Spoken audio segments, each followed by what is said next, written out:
Let's go. How's everyone doing today?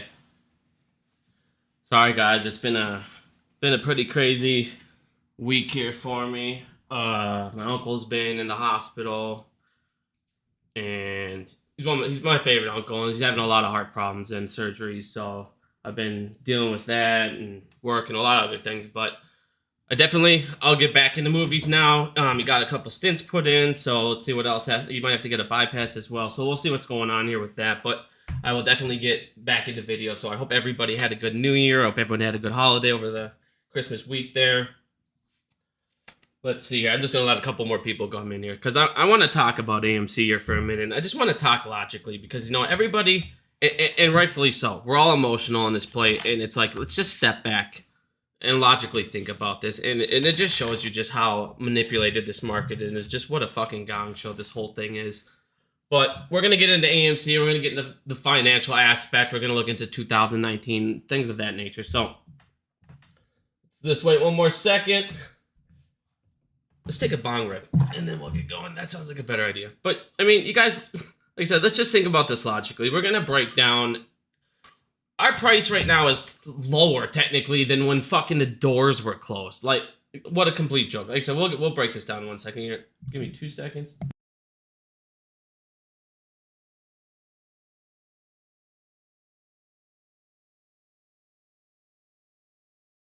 Alrighty, so let's get into this. So, if you guys look at the quarter here, this is for Q4 numbers.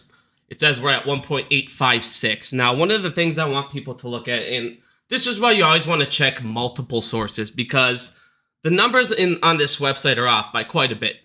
It's quite a bit when you look at other websites here and what other people are posting, and we'll get into that in a second here. But right now we're at 1.856, and if you actually look around other sites, other places, tons of other places actually said that we crossed 9 billion at the box office in the US. If you look at the real number, it says it's almost 9 billion, 20 million, whatever. So if you look at the numbers on this actual website, on the year-to-date one here, there we go. It says that on this site, we have 8.9 billion. So this site's actually off by 120 million. And that's a lot. That's a lot. So this site's actually off 120 million. So even if we average it down, say add 30 million on this number here. Because one of the things that I did notice too is they showed the numbers on this site for the 31st into Q1. And it should have been another 33 million. So this technically should have been a lot, 1.88, 1.89, around there. So we almost did 1.9 billion. Now, this is one of the things I want you guys, like I said, guys, think about this. Dune 2 was supposed to be the biggest movie of the year. It was supposed to be their billion-dollar movie, and you were going to get 6 weeks. That's a lot. And the movies obviously do the best the first 6 weeks of the movie. So you have to think around then, even if they did 300, 400 million, 500 million. If you would have added that to this total, because like I said, we're basically at 1.9. Every other site that I've checked, they all have the same thing. Yahoo Finance, everything talks about 9 billion. So like I said, this thing's off 100, it's 115 million, 120 million. So if you would have added that, we would have been at what? 2.3, 2.35, and around there, you're definitely looking at profits. So AMC should have been profitable 3 straight quarters. Definitely should have been profitable, and we had candy sale this last quarter, and candy was killing it. I saw people out there, they were buying boxes and boxes. The sales on that were killing it. You guys saw on Amazon. Amazon's been sold out of the popcorn. This basically a little shortly after it went on there. I can't find it. My Walmart, it's always gone. Like I said, that stuff, that matters. That all gets factored in. We would have definitely had a profitable quarter. Now, if you look at next year, the box office is supposed to be a lot better. Now, let's look at 2019 and just what a complete fucking joke all this stuff is. And one of the things next year you also got to remember, these streaming services aren't going to do what they did last year.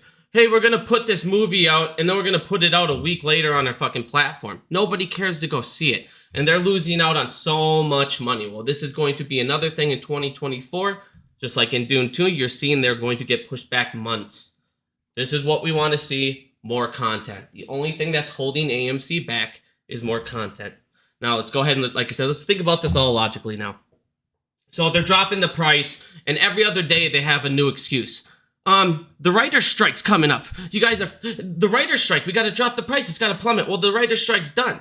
Why? You know, when you sit there and you look at all these things. Now I want to talk a little bit about Adam Aaron and the dilution and these offerings real quick before we get into this. Let's bring up this offering here. So this offering came out and everybody went fucking ballistic and oh my God, he's diluting and that's why the price drops. Now, stop. Think about this logically. Let's just take this one for example, okay? According to them, supply and demand is how stocks rise, correct? This was an offering straight to them at a higher price than at market, okay? So that means the supply was raised, but the demand at the exact second the supply was raised, guess what? The demand was raised the exact amount. Now, if you look at this, they're not long on these shares. The price is under it. He gave it to them above market. So they were going to hold on to that. They're not going to go, you know what? We bought these at $6.94. Let's sell it at $5.15, $5.50. No, they're going to hold on to those shares. So that supply that was raised instantly was met instantly. The demand instantly cancels it out. Okay? Because they're holding it. They're not going to sell these at a loss when they got them at $6.94. They're just not going to. Who the fuck would do that? Let me take a discount at these price, and then I'm going to take for these shares, and I'm going to take these shares and say, I'm going to take a double hit. Fuck it. I'm going to try and fuck these guys. No. Not how it works, but it's an excuse for these fucking piles of shits to go, hey, he diluted. Yeah, but it canceled out. And in the end of the day, what he did, he canceled the supply and demand. He made somebody long on these shares, and he raised capital in between. And he did it above market. So things like that, it's like I said, people don't look at it a lot. They just, dilution, it's fucking ridiculous. Now, of course, we would all love it to be better prices, but you're seeing what they're doing. I'm going to get into Bitcoin in a second. We're going to get into so much shit here, it's ridiculous. You've heard Ken Griffin. You've heard Dougie Fresh. I can make fucking liquidity. I can make shares. We control the prices. You can see it. We've been in this for fucking how long? You know they can attack, manipulate everything. But then you got to step back for a second and look at common fucking sense. AMC's price was higher when they had the doors closed, when there was no content coming, when they were burning hundreds of millions of dollars and they didn't have $1 billion in the bank to burn. This is why they started shorting the fuck out of it in the first place. But the stock was higher than it was now. Like I said, you look at all this shit and it makes zero fucking sense. And then you look over and you go, okay, AMC fundamentally, they were burning hundreds of millions. They're now profiting. They now added a massive thing because people don't understand. I talk about this all the time. This, did I really cancel it out? Distribution. People don't understand what's going to come next year for distribution with AMC. I just don't think you guys truly get it. If you're Adam Aaron right now, you got to look at this as a CEO's perspective. What are we going to do here? You look at what's happening in 2024. How can we survive best? Well, first thing you got to do is massively cut this cash burn down. What is AMC's biggest problem? We're fucking massive. They're huge. They need to bring in so much more revenue than everyone else because they have so many fucking more locations. They need to start closing these down. All of these theaters that are just burning cash, get fucking rid of them. Start using some of this cash that you're raising. Get out of these fucking leases.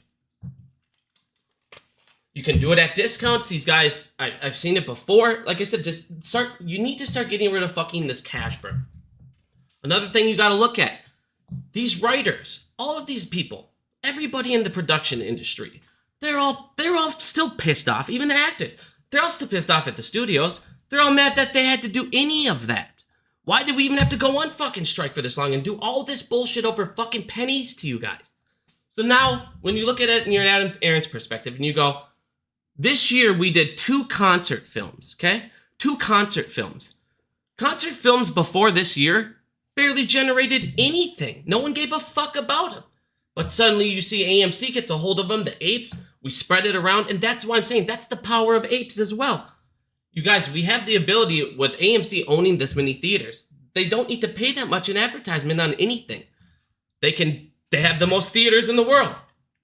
Everybody can come in and they can just do it in their own theaters. They can do it on Twitter with how many apes. And that's how many millions and millions and millions of eyes. And they get it all for free. And that's a key thing that these guys have. Now, next year, with all these writers, AMC is going to go look over and say, hey, how can we tackle our debt? Well, we can look over and say, hey, we did 2 fucking concert films. We can now go into negotiation tables at all these places and say, hey, you know what? We'll take a little more of a discount than these guys. Just like they did with Taylor Swift and Beyonce. We'll take a bigger discount and you guys can just come with us. And they can go ahead and start getting these movies in and they can start doing their film or these concert films that they already did. And these people are going to be way more willing to negotiate with us now that these guys just pissed them off. And that's things people don't look at. So now your distribution, even if it goes up a little bit next year, you're talking hundreds and hundreds of millions of dollars. So AMC now has potentially $1 billion. If you look at the distribution list, we could easily jump up a couple spots with just 1 or 2 movies. And if he has even more of these concert films that he says he has lined up, so if he has all these lined up that he's talking about, this distribution thing could be a massive, massive, massive tool for AMC to start paying all of this debt down. AMC going forward, so you're going to look at it and say, this is what Adam Aron's going to say. All right, we need to get rid of cash burn. The reason they're crushing it right now is, I've already said, after Q1, we should be profitable. We should start seeing profits. And if I'm not even counting the movie slate coming up the rest of this year is insanely better than it was last year. It's not even comparable. But you just got to get through that Q1. So if Adam Aron was going to do another capital raise of any kind, they need to fucking smash it right now. Because after that, I don't know if, like I said, I don't think he should ever have to dilute again after Q1. We should, and this is what I've been saying to everybody for so long. You guys want him to stop diluting? Fucking make the theaters as profitable as you can. Go. Bring a family member. If you can't go, talk to everybody about movies. Bring up everything you can. You guys see every week I post movies. Every time AMC's got a new movie out, it's on my Twitter. Guys, put it on your Twitter. This is your investment. Like I said, logically, none of this makes any fucking sense. None of this makes fucking sense. You look at AMC's debt. Now, AMC's debt, as you guys can see, it started massively jumping right when COVID came on. They closed their doors. They shut it all these. Went up to fucking 5.9 billion. Well, if you look at what we're at currently today, it says we're at 4.82. But in the last 30 days, AMC has paid down 150 more million in debt. So AMC's now we're down to like 4.65, whatever. We're down below when COVID even hit. So they paid off all of their debt. And like I said, they're saying the stock's worth less than it was back then. So they got rid of all that debt they accumulated. Not just talking about new investors, talking about the stock itself. Talking, like I said, I know everyone's going to sit there and go, I'm on my cost average, all this. Okay, I get all that. Like I said, I get we're down. I'm fucking down too. I get it, guys. I fucking get it.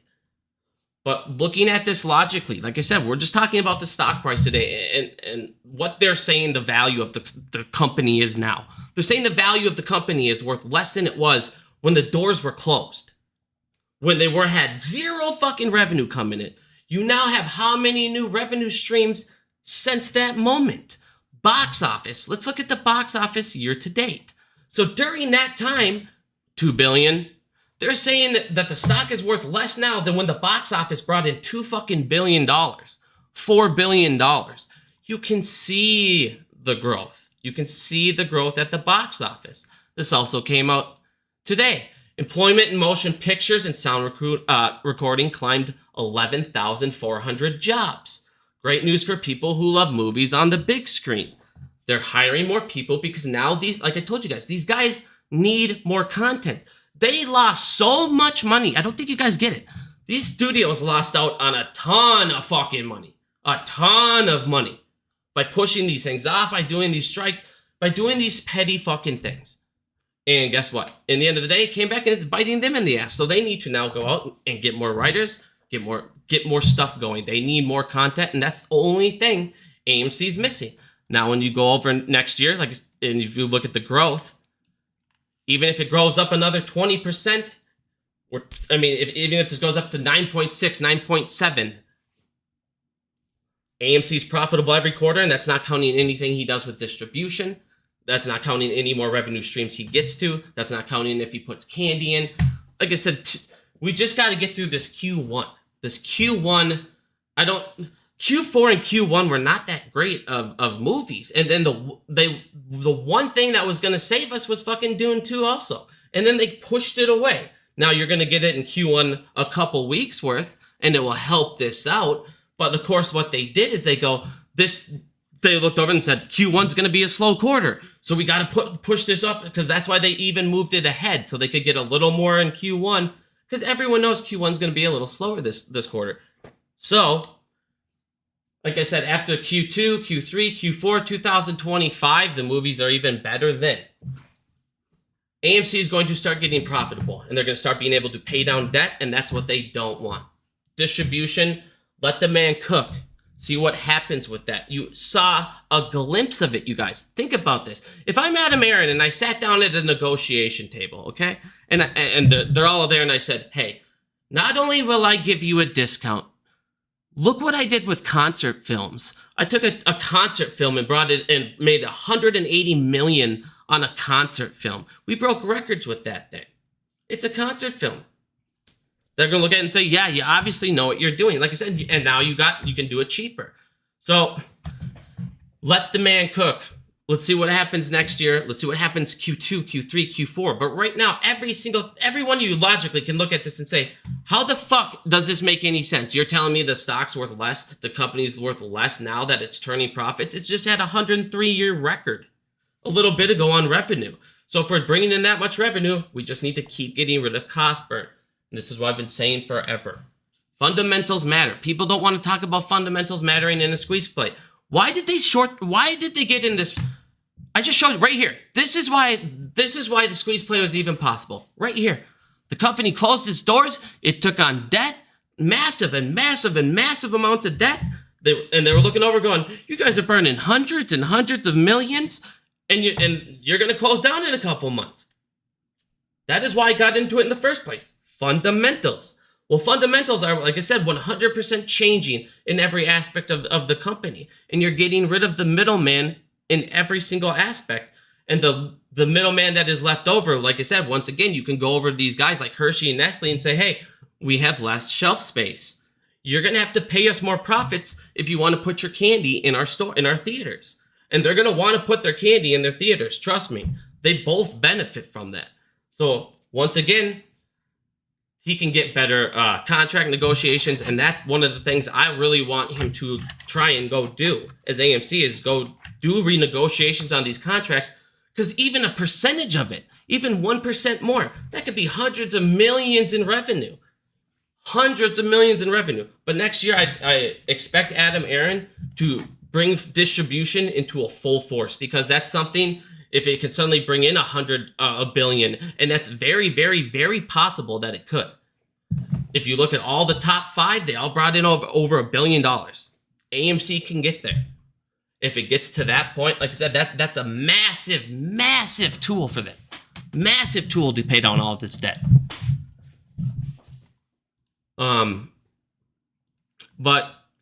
I want to get into Bitcoin here for a second, because it also ties back with AMC and the price action and all the things that they do, because you've seen this through the play, and now I'm going to show you them putting it into effect in Bitcoin to now control the price, just like Ken Griffin said they do. The reason why Ken Griffin said that, well, here's his justification, okay? Here's Ken Griffin's justification. Well, I don't mean that we do manipulation in the market. You know, of course not, Ken. What I mean is, we have so much money and so much liquidity and equity flowing through us and we're pushing it into this place and this place. And we have such massive amounts that we can push prices where we want them to go. Yeah, we know. We're going to get into this at the end here, but I really want to get into this right now. But I don't want to skip around way too much, because we really need to get into this Bitcoin thing. So the things that they did to AMC. One of the things that they did, if you guys remember, there's all those interviews on all of these CEOs that got shorted, and back in the days, and those naked shorted, all these things, and I posted tons of them. You can go back and look on My Twitter, just write naked short on my Twitter and tons of them will pop up. It's tons of different CEOs. One of the things that they said to look for is what? You will suddenly pop up on foreign exchanges. You will suddenly have things that are called BDRs or DRs. Here we go. Bitcoin. Yesterday they hold a meeting. Or what day is it? Sorry, my days are messed up. I've been like I said, I've been at the hospital for a while here. So it's 2 days ago now. Sorry. Yeah, it was yesterday. I was gonna go live yesterday. So yesterday they have a meeting to finalize this, to get the last comments on it. It's gonna get approved. Now, one of the things that I showed everybody right away, I go, when Kramer posted, and then they said that the Bitcoin ETF might get approved, I was like, dude, they're gonna drop it. Why? Because BlackRock now needs to go buy Bitcoin. So they're gonna drop the price $5,000, of course, because what happens? This is how they do it. It's very simple, you guys. A lot of people don't understand. They think blockchain's unstoppable. They think you can't do anything with it. And I showed you guys even in the construction of T0. Now, T0 ran on blockchain and he thought it was the greatest fucking thing, Mark Cahodes, and I exposed his ass, his whole company, and the fraud that it is. So, on T0, they had a backup database. And only institutions and these special clients and people that were invested into the company, aka Citadel, had access to this database. Well, that database they could sit there and manipulate and do all this bullshit with. Remember how I told you guys how they're able to spread around risk? Well, one of the things that they do, what's the fuck? Look at this bullshit. Look at this bullshit. City alumni. Perfect. Crazy. People from Citibank. It's always fucking criminal banks. They're going to make a Bitcoin security. They don't need approval from SEC. So they're going to make a new Bitcoin security. What are they making? A fucking BDR. They're making a depository receipt for Bitcoin. So instantly, they now have what? Oh, BDR options chains. Now they got derivatives built into fucking Bitcoin. What? This is fucking ridiculous. This should be a fucking crime. This should be stopped. This should not fucking happen. And guess what? They're exempt from registration. So now they're going to have an options chain derivatives market for fucking Bitcoin. The first thing they do when they cannot control risk, when they cannot control an asset, they make these BDRs, foreign exchanges, all these other things. Because guess what? They'll sit there and tell you, hey, you know, we only print a share, we only create a BDR. Once the depository custodian buys the share and puts it in the custodial thing, then we mint the BDR. Yeah, I know. I'm sure that's exactly how it fucking goes.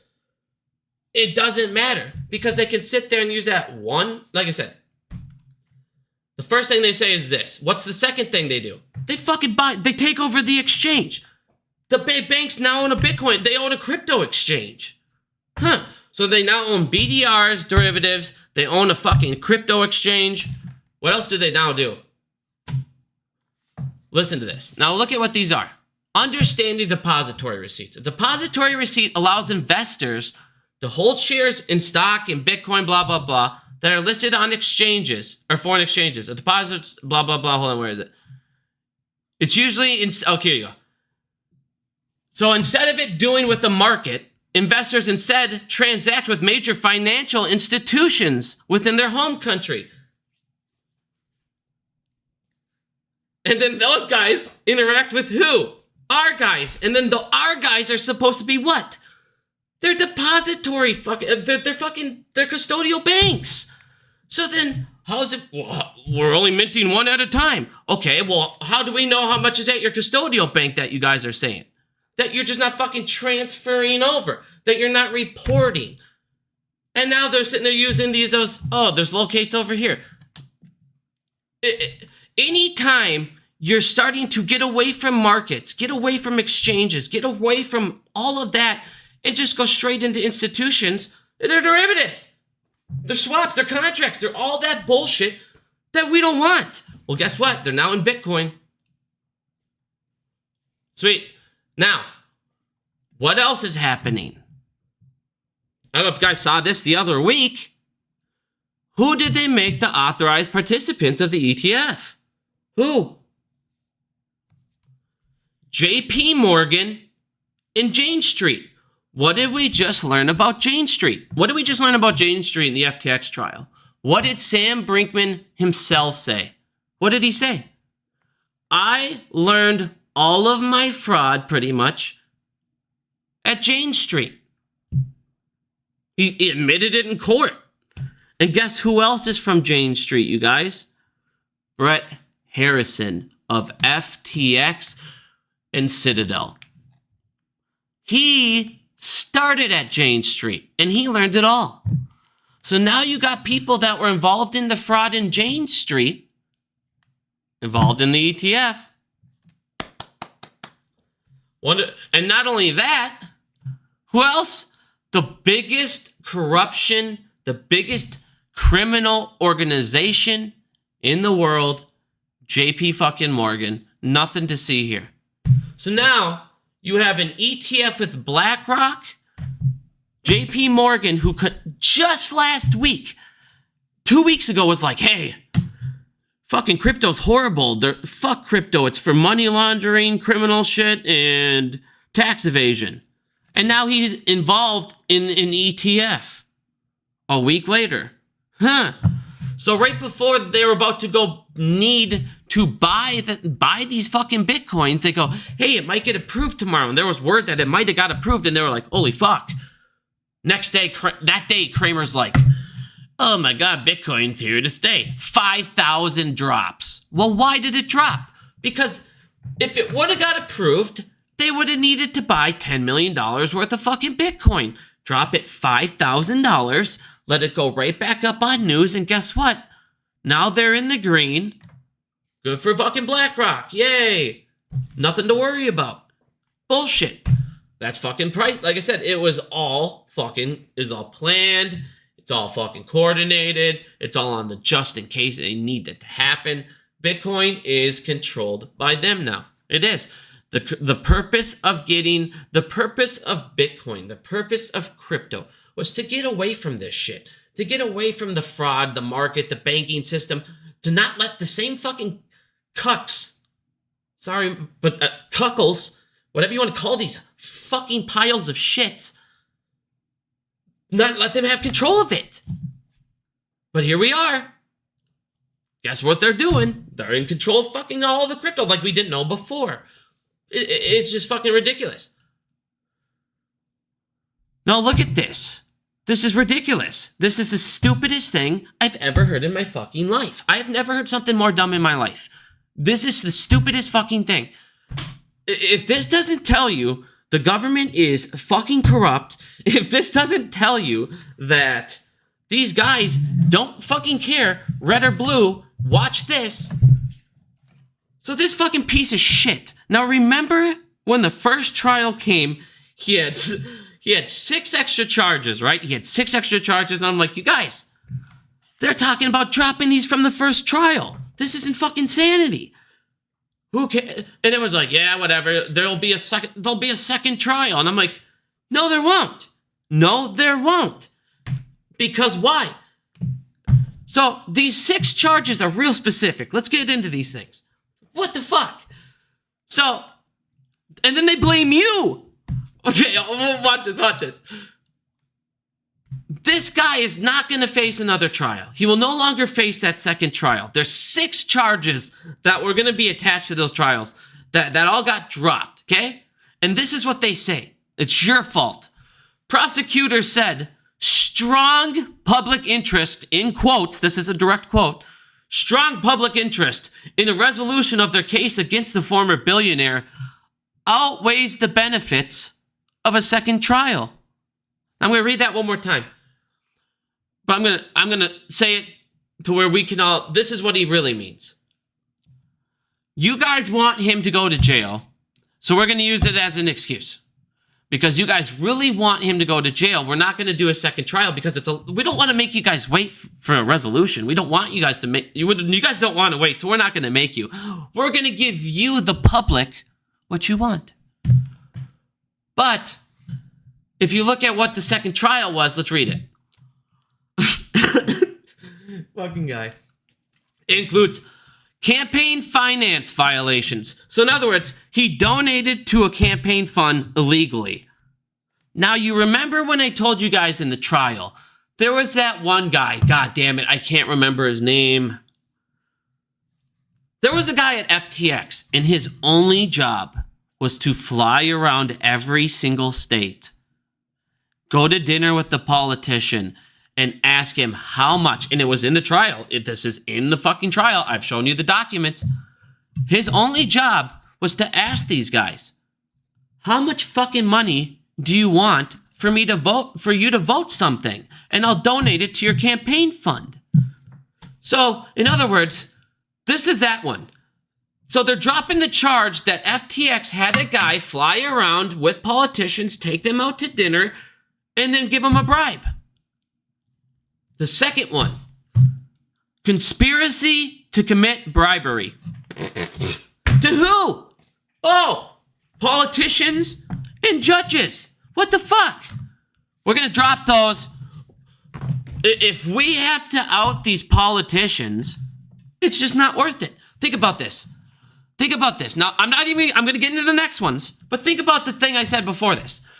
Your strong public interest of him going to prison outweighs the benefits of you knowing what congressmen and what people are being bought off by scams to vote in favor of scams and against you guys. It outweighs the benefits of you guys knowing what politicians are fucking criminals.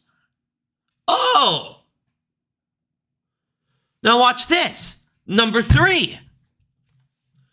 Conspiracy to operate an unlicensed money transmitting business. He was funneling this money to the politicians with an unlicensed fucking company. So Sammy's paying all these fuckers off, bribing them, politician campaigns, because he wants them, and he's got to get them in charge, because if they're not in charge, they can't vote for his laws. So we're going to drop those 3 charges right away. No more. Okay? Those are gone.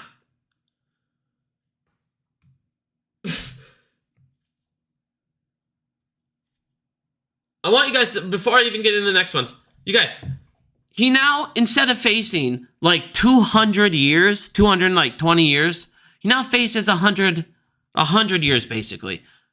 Well, they already said he's not going to get that. Not even close.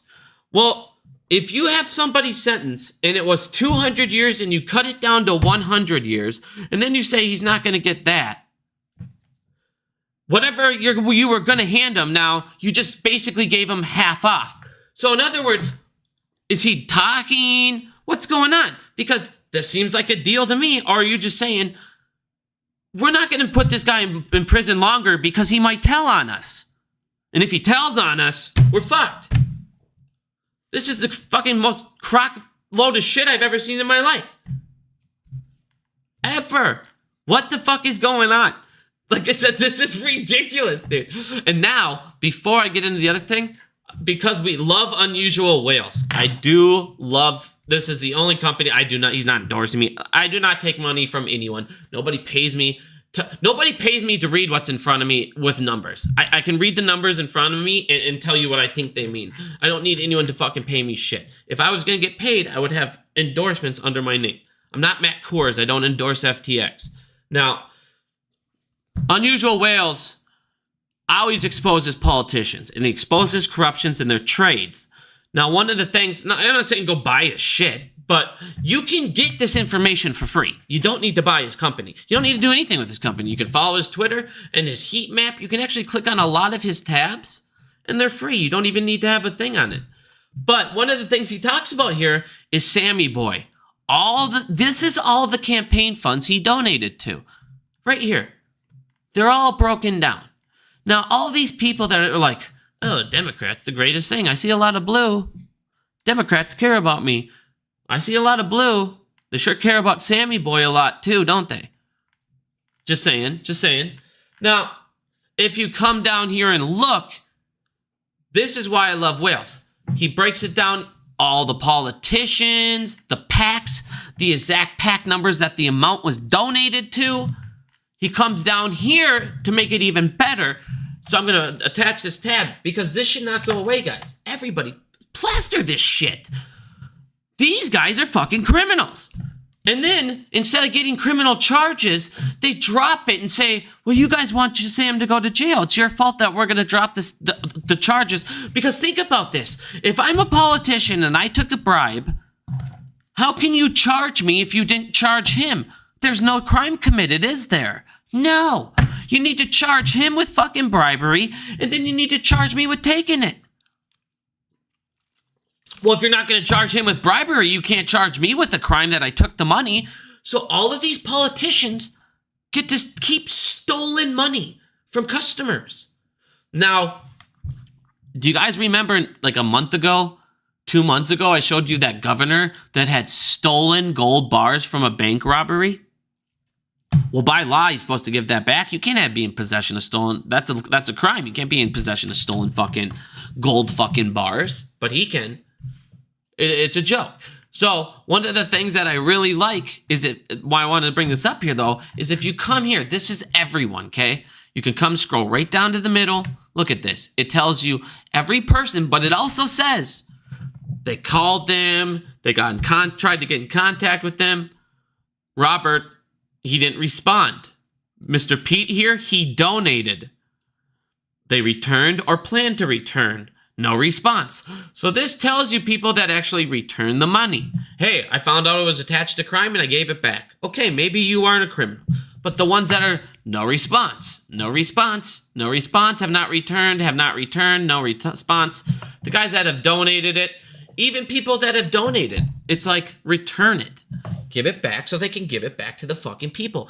Don't take stolen money and then go donate it so you can do it as a tax write-off. That's what that is. They donated it so they can take stolen money and use it as a tax write-off. That's not me. Oh, well, good job. You donated it. Yeah, but you knew you couldn't keep it, and it looks better if you donated it, but you benefit from donating it as a massive $1 million tax write-off. So guess what?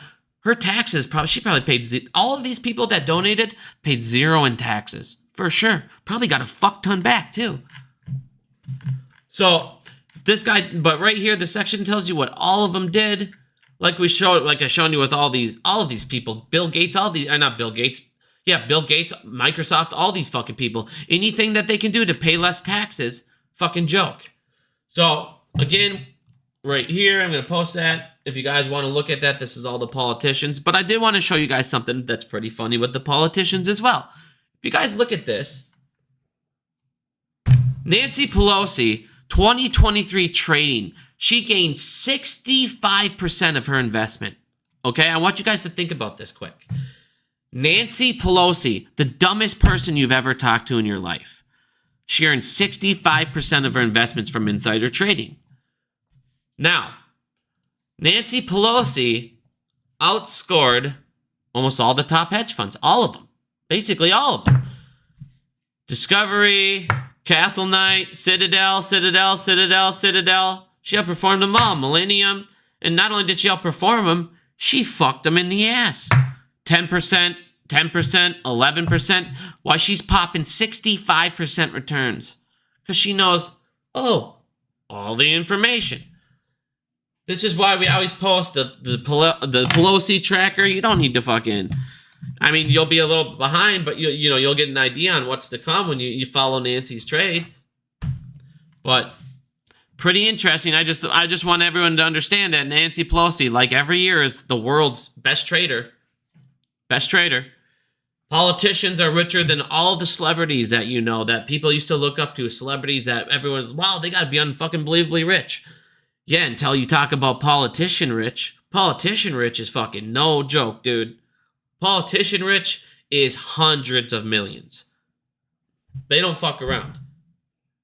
Ask Nancy's bank account. Now, you guys are seeing all this shit coming out about the Jeffrey Epstein stuff, and all this new information. And of course, you know, we don't get that list. We won't get that list. Like, Wales provided us the FTX list. We are not going to get the Jeffrey list. But I just want to show everybody a quick meme because this should fucking show you how fucked up this is. Epstein sex trafficking was aided by JP Morgan, which I fucking have said forever. Okay, a U.S. Virgin Island lawsuit says, okay, Biden arrives. Now look at this. Biden arrives in U.S. Virgin Islands to relax between holidays. Virgin Island Attorney General loses her job shortly after. Loses her job after suing JP Morgan Chase in connection with Jeffrey Epstein Island. So criminal charges were coming. Nope. After she gets fired, after Biden and JP Morgan throw their weight around, JP Morgan settles $290 million 3 weeks later for the exact thing that they were going to get charged with. Huh. Now, the Epstein list isn't going to come out. We'll never get it. They're never going to. They're going to show a little bit more, and they're going to show a little bit more. But why do I keep bringing up JP Morgan in this list? Because I think it's really fucking crazy how Leon Black, the guy that I've continuously talked about with JP Morgan, and the dude that was literally a pedophile. This dude's a pedophile as fuck. This dude's ultra-pedo. This dude fucking sitting here at JP Morgan, oh yeah, Jamie Dimon has no fucking clue that this dude's funding it. He's doing it all through this guy. Well, the second these court documents come out, dude fucking packs up and he's gone, dude. This motherfucker's gone, dude. He's gone. They're on the run, dude. This dude don't give a fuck. He's gone. Like I said, these fucking insanity. And it's like, dude, for you guys, for anybody to look over and say Jamie Dimon, JP Morgan Chase had no idea this dude did this shit for like 8 years with them. Oh, by the way, we funneled his island. We fund his fucking airplanes. We fund his airport. We fund his fucking business. We gave him money to start up his fund. Well, at what fucking point did you, are you more guilty than him? Because without you, he couldn't have done any of this shit. There's a lot of sick freaks out there, but they don't have access to a JP Morgan that can just say, here's $1 billion. Here's fucking 200. Oh, you want this island? Fuck yeah. You want the... And you're not going to check into this fucking dude? Like I said, this shit's crazy, dude. Dude just takes off. But just like Dougie Fresh, I've been calling that fucker out. He's in court left and right. We're going to keep calling these criminals out. They're going to keep going to jail. And shit's going to get worse and worse and worse and worse and worse and worse and worse for these fucking guys. Because I'm going to show you some more shit that's like, yep. So why do I keep on bringing these up? The commercial real estate is done. It is going to get so fucking smashed. I'm going to show you what's about to happen.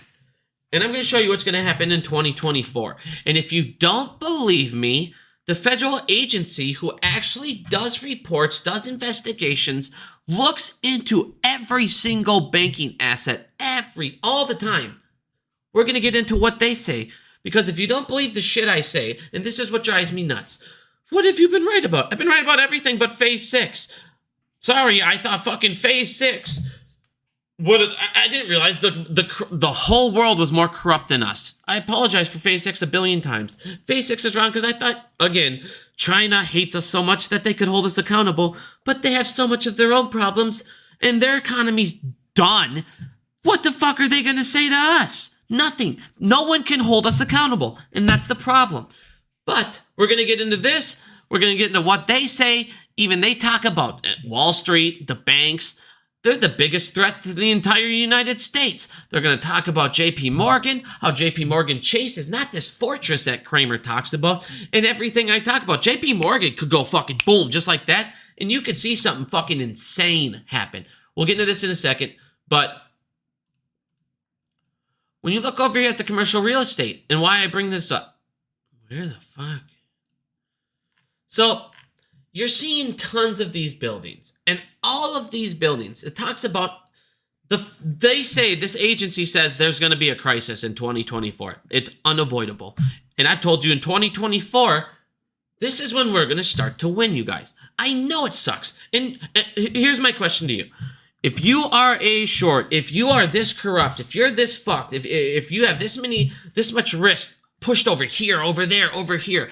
Right before the company's finally going to turn around, right before all these things are going to happen. What are you going to do? You're going to try and lower the stock price? You're going to try and lower morale as much as you possibly can.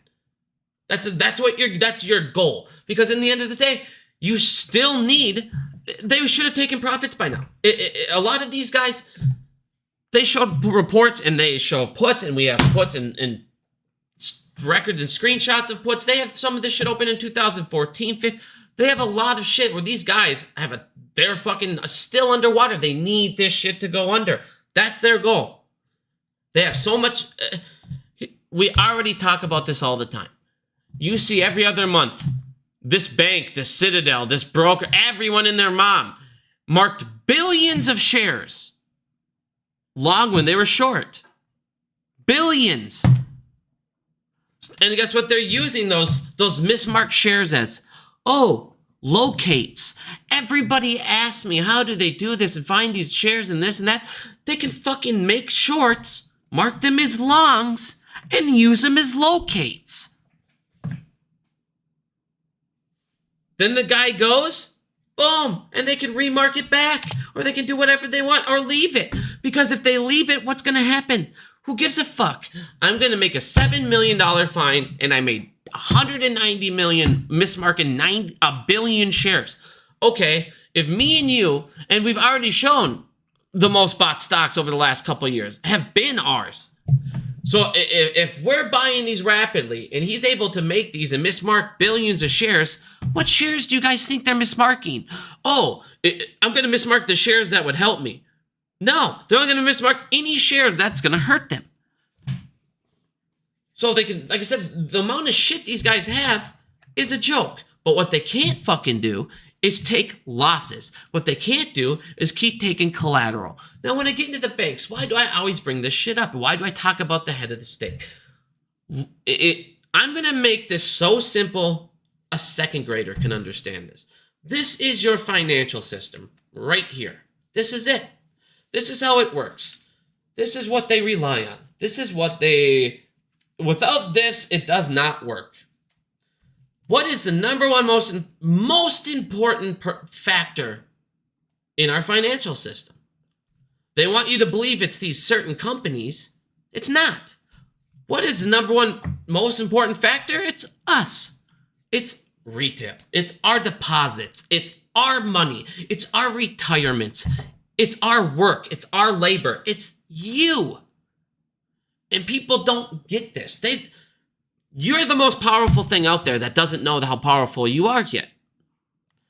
Because if the squeeze play, if GameStop, if any of that showed you anything, if we all put our minds together, if things get exposed, we can fucking smash them down. And of course, they can go ahead and change things, but we'll adapt too. They'll adapt and we'll adapt, but there'll always be mistakes out there. What is their mistake that they can't stop making? Greed. I need more. I need more. I need more. Why? I'm Ken Griffin. I need to have a $1 billion house. I need more. I need bigger. I need to go to my friend's house. And when he shows me he has 199 million, I need to show him I have 70 billion. And I need to put that piece of shit in his place to make myself feel good, because I have a small penis and I actually don't contribute to the world, and I throw bedposts at my wife, right, Ken Griffin? Fucking loser. Now, this is how it works. You put your money in a bank. That's what they need forever. That's been the way they taught you in school. Hey, put your money in banks, maybe put a little in stocks, maybe get a little in bonds, put your money in a 401k, put it in all of our financial instruments, and don't touch it. Okay? Just don't fucking touch it. Now, what can a bank not do? What can a bank not do? They cannot invest profits, because it's fucking conflict of interest.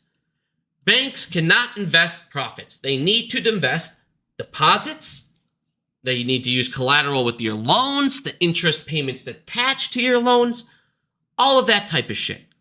And then they obviously steal, manipulate, launder money, work with cartel, bring in 20 tons of cocaine, right, JP Morgan? Anything that they can do their hands on. But what they can't do is invest their money in these investment firms, because that's cheating. So, well, we showed you how they got around it. Because, they're not supposed to, but of course there's always loopholes. Fucking pile of shit. They basically make those pods. They make a pod inside of an investment. So a bank cannot invest in the firm, but they can invest in the pod inside the firm. Go fuck yourselves. But anyways. So banks, you as retail, you work your ass off. You put your money away in their banks, and they give you fucking 0.02%. Nothing, because inflation destroys, eats it, and miles it away. You don't make anything. You lose money by having it sit in a bank. Now that bank takes your money, he comes over here, and he rehypothecates it, right? And now he turns it into 100 to 1, okay? He can turn your $1 into 100 worth of collateral. Whoa. So, he can turn, that's why those bankers, like we said, they love collateral more than money. Money I can only do one transaction with. But with with rehypothecation and credit, I can turn that $1 in credit, and I can move it. Ask Bill Hwang. Bill Hwang made billions and billions, and now is in prison doing that exact same thing. So, now, everybody sits there and says, well, the feds, see what they teach you, they go, well, the feds are controlling money, and they make you think, well, the feds are on our side. The feds are on the government side. The feds are the good guys. No, they're not. They're pieces of shit. The only purpose of the Fed is to keep the system, and they tell you that. Is to keep the current financial system in place. Well, the current financial system is fucking corrupt, and our forefathers have said this forever. Banks are going to enslave and indebt people, and it opens up to nefarious crimes and all this shit. And they tried to stop this, and this is exactly what happened. So what is the purpose of the feds? Well, the feds sit there and they fucking print money. They print fucking money. They create the money, blah, blah, blah. Well, you know what? They printed $16 trillion. Okay, let's just use this for an example. Okay, they printed $16 trillion when $4 trillion was in supply.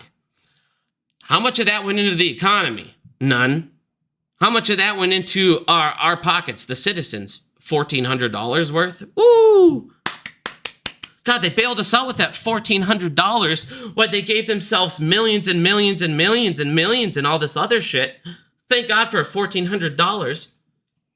So they printed $16 trillion. Where the fuck did it go? Oh, to their little boyfriends in the banking system. That's where it fucking went.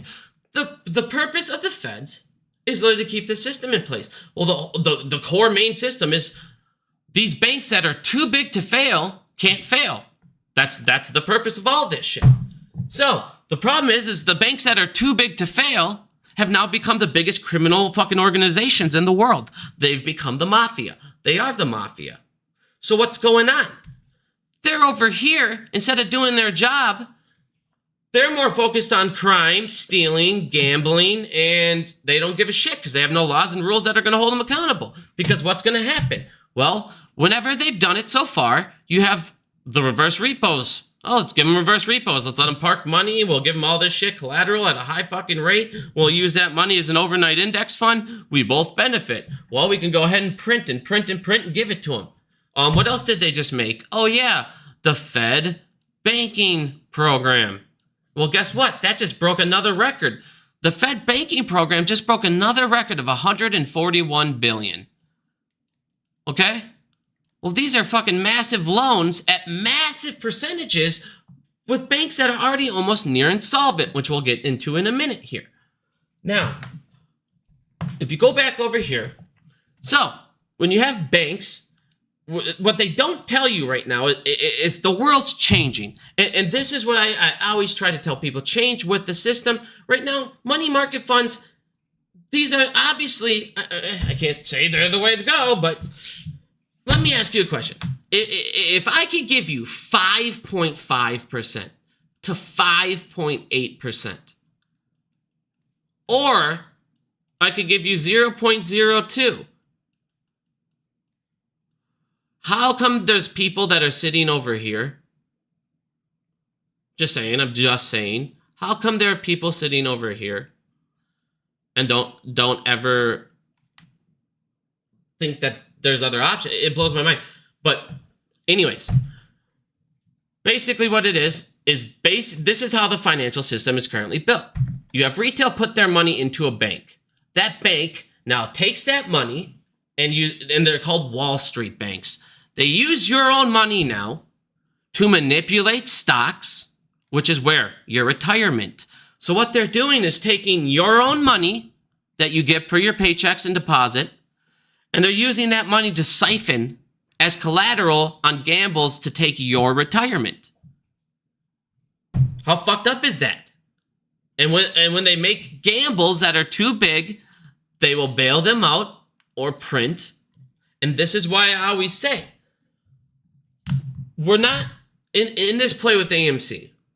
I know everybody sits here and they stare at the price, and I've just showed you. I've shown you in every single metric of everything common sense in reality. It makes no sense.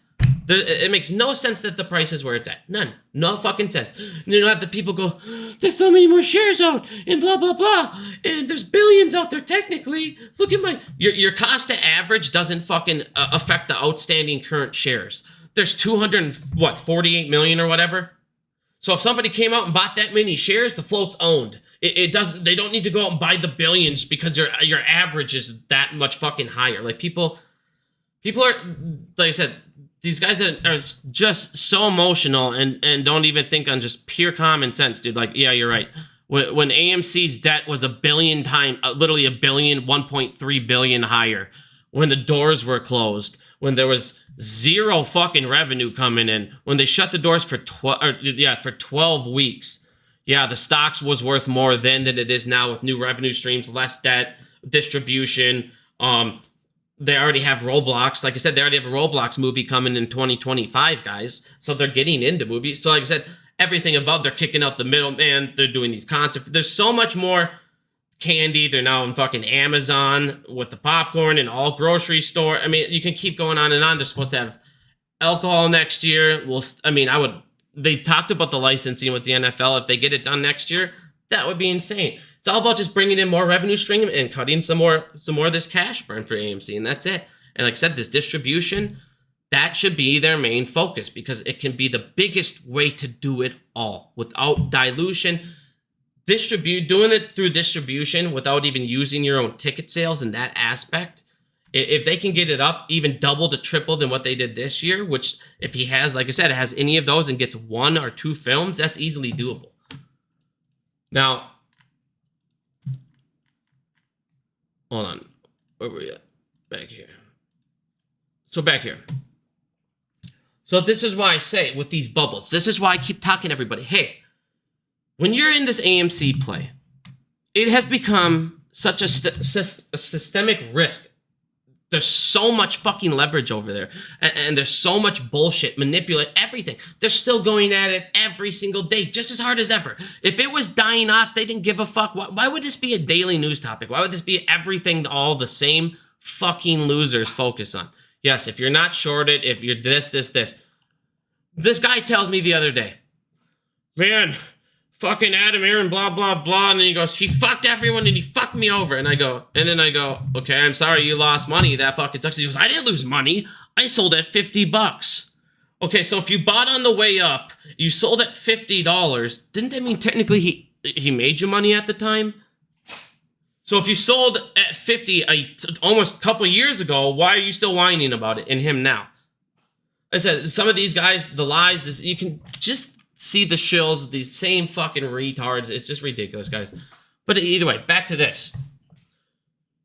I told everybody, and I've been honest with everybody this entire time. Everybody sat there, and here's the problem. Everybody bought into AMC right away. Not one you gave a fuck about fundamentals. No one. Because you listened to Trey, you listened to Matt, and they said it'll go up forever, and we all listened to people. Trey's last video, he admitted to me fundamentals matter. He admitted to me all the shit I said was right. And if we would have done it in the beginning, yes, we should have focused on a lot of these things. But we didn't. We're too focused on any time, we thought any and every small thing was against us into fucker squeeze. Every fucking, oh, we got momentum.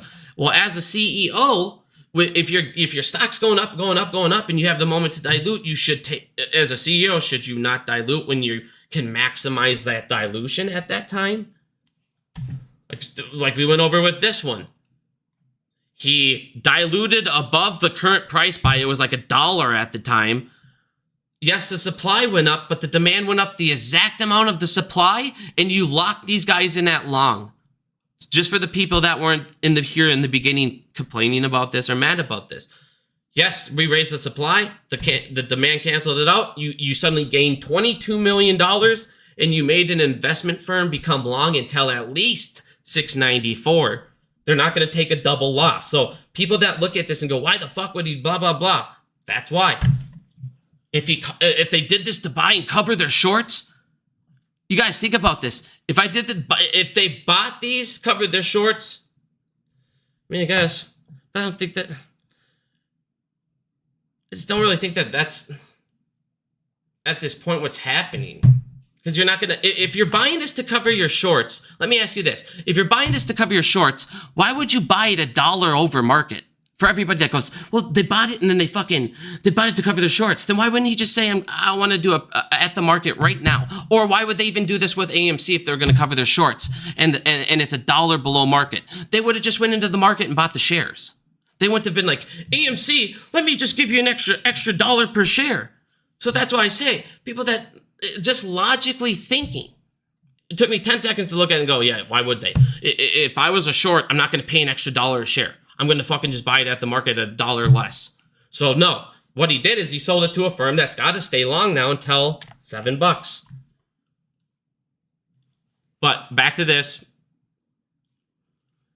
So when we were talking AMC, we saw all the big players, all these guys. Well, these guys were all getting helped by who? The feds. So the feds have all these loans on all this shit.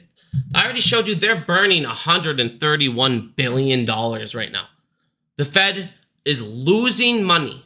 And on top of that, their unrealized losses are fucking skyrocketing. And this is why I always say, cut the head off the snake. You fuck the feds up. You fuck up these banks like JP Morgan. You fuck up these people that are continuously bailing out the hedge funds and these fucking investment firms. Why are they doing that? Because that's where all of their money is. Biggest thing we can do and that we are doing and is going to destroy these piles of shit. Where is it? I have always too many of these.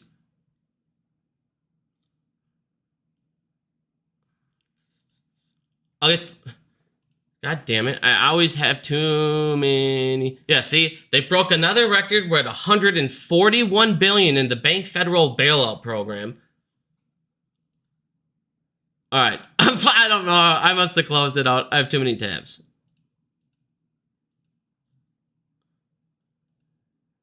Whatever. I'm just gonna move on from that for a second here. I'm gonna get back into this because I feel like I'm moving really far away because this all ties back in together for a second. But what's going on over here? So you, like I said, with these commercial real estates and these banks, and then we're gonna get into the Fed thing real quick here. We're going to get into what the feds are talking about and why I'm bringing all this up with JP Morgan, the hedge funds, and they're so close, you guys, you don't even understand. So, fuck it, let's just get right into it. So one of the things I want you guys to understand with JP Morgan, and this is why I'm like, guys, get the fuck out of there, get the fuck out of there, get the fuck out of there. If we start moving out of JP Morgan, they start losing these deposits. They have a huge problem at their company, a huge problem. We're just going to use JP Morgan as an example, and then I'm going to get into what this thing talks about here. So JP Morgan, it talked with its banking regulators, it gave out its FDIC report, it talked to insurance companies. One of the things that it talked about was its total deposits that are uninsured. And this is what happened with Silicon Valley Bank, you guys. They had all their big people that were uninsured pulled out at once. They all pulled out because they saw and heard the rumors that all these people were going to pull out of the bank. Well, if all of us start pulling out of JP Morgan, here's a big problem right here. JP Morgan has 1.48 trillion of their deposits that are uninsured by FDIC. This represents 60% of its total deposits at 2.5 trillion. That means we have 40% is us, the deposited people. If we start getting those people to start pulling out, they see JP Morgan people are leaving the bank. You already see how over leveraged they are. It just takes some of these guys to start saying, hey, we're not insured here. Hey, look at 60% of us aren't insured. My money's not safe here. Boom, they're fucked. They're done. And if they get fucked, here's the problem. They had everybody run to the same hill. It's just like with the Magnificent Seven I showed you in the stock market. They all ran to the same fucking hill. They're all sitting on the same collateral. So when this moment that collateral starts going down, they're fucked. They're gonna have to keep switching it, and the only way they can survive is keep doing manipulation through other stocks and keep running them up, keep doing their pump and dumps until eventually it doesn't work. Their bubbles are getting too big. But if you come up here, let's talk about this for a little bit here. So it finds that the banking system is ripe for another crisis. It's fragile and uncertain. So this here, I'm going to post this link. I want everybody to read this quick.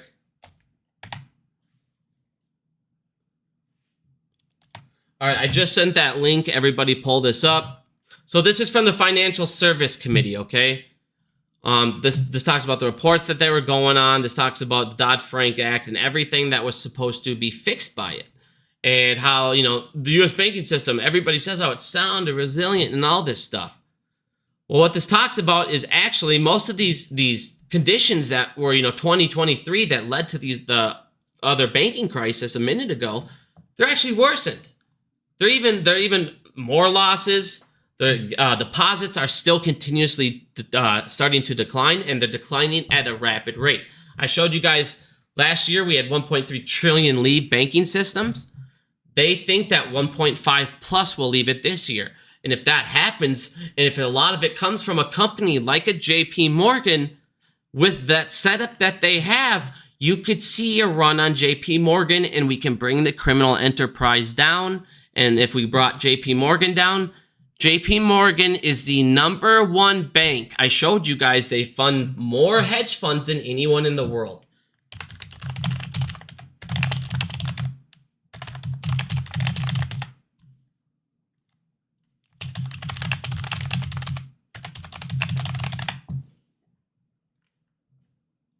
Where the fuck? I'm not gonna pull up other things. I should have pulled up their finances before it. They fund most hedge funds than any other bank. JP Morgan does. And they have the biggest derivatives exposure in the world. So guess what? You bring these fucking cocksucking criminal piece of shits down. And it's as simple as getting everyone you know. Just get the fuck out of JP Morgan. Just get out of there. Just go. Cut the head off the fucking snake that's funding all of this trash. Because they told you over and over. Like I said, everyone's getting mad at certain things. They control everything. I just showed you what they're doing to Bitcoin. They got their ETS. You got the criminals that know how to manipulate fucking crypto, like FTX, now involved. You also have BDRs. I'm sorry, I keep calling them BDRs because Brazilian. But they're basically BDRs because they're Bitcoin depository receipts. You now have depository receipts in Bitcoin. You now have a derivatives market in Bitcoin. You now have an options chain in Bitcoin over there. They're exempt from registration, so they can do certain things that they don't have to follow certain guidelines. Have fun. Have fun. Like I said, it's a fucking complete scam. If they can't get ahead of it, then they fucking make sure that they can do all these things to stop it, slow it down, get in control, get the manipulators in there, get the same fucking criminals in charge so they can do the same criminality. And again, they dropped the price of Bitcoin $5,000 because BlackRock has to buy has to buy coins to seed their ETFs. And if they're going to do $10 million worth, well, $5,000 less a coin, that's a lot. That's an extra coin or two. Sweet. Said it's a fucking scam. Now, back to this. So like I said, we smashed JP Morgan. We smashed the head of the snakes. It's not going to be an easy process. Profitability is our number one goal, guys. Profitability is our number one goal. If we can make the company profitable enough to no longer need to dilute, they could start paying down debt. And yes, I wish we could have a direct line with Adam. I wish we could say, hey, fucking guy, why don't you just make a damn coin? Just make some fucking thing. Here's a golden ticket. I'm going to sell it for $15. 100% of the proceeds will go to fucking paying our debt, or paying towards debt. If you buy a golden ticket, you can have popcorn free for 5 trips. I don't know, something stupid like that. And they can do a little punch in it. Who cares? If there are enough people that go, well, this will go towards paying off debt, you could raise quite a bit of money to where you're like, all right, well, we might not need to dilute this thing. And I guarantee with enough of us would say, well, we'll throw $15 over here, $20, $30 if you're going to put 100% of it towards debt. Now you're going to get a discount. There's things that it's like, bro, you should still do some of these other ideas. Yeah, keep creating revenue streams. Yes, but I know what he's doing. He's trying to not just create a revenue stream like that. He wants to create a revenue stream that will be continuously there by kicking, like I said, by kicking out the middleman, by creating distribution, by making our own chocolate, by upgrading the theater costs. I mean, that's the thing that was smart that a lot of people aren't understanding too. The seat, we finally have another year where we're going to have full seat prices that should be correct. If you want to sit in the front, it's going to be cheaper than if you're sitting in the back in the good seats. They should need to pay more. And that's exactly what stadiums do. It's what everyone does. You want to be in the front row, you want to be in the sweet spot, you got to pay a little extra. Well, we're going to do that next year. Like I said, that should be a lot more profit for AMC.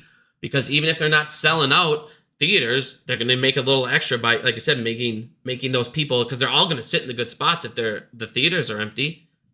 Well, guess what? They're going to pay a little extra to do it. So fuck them. But back to this.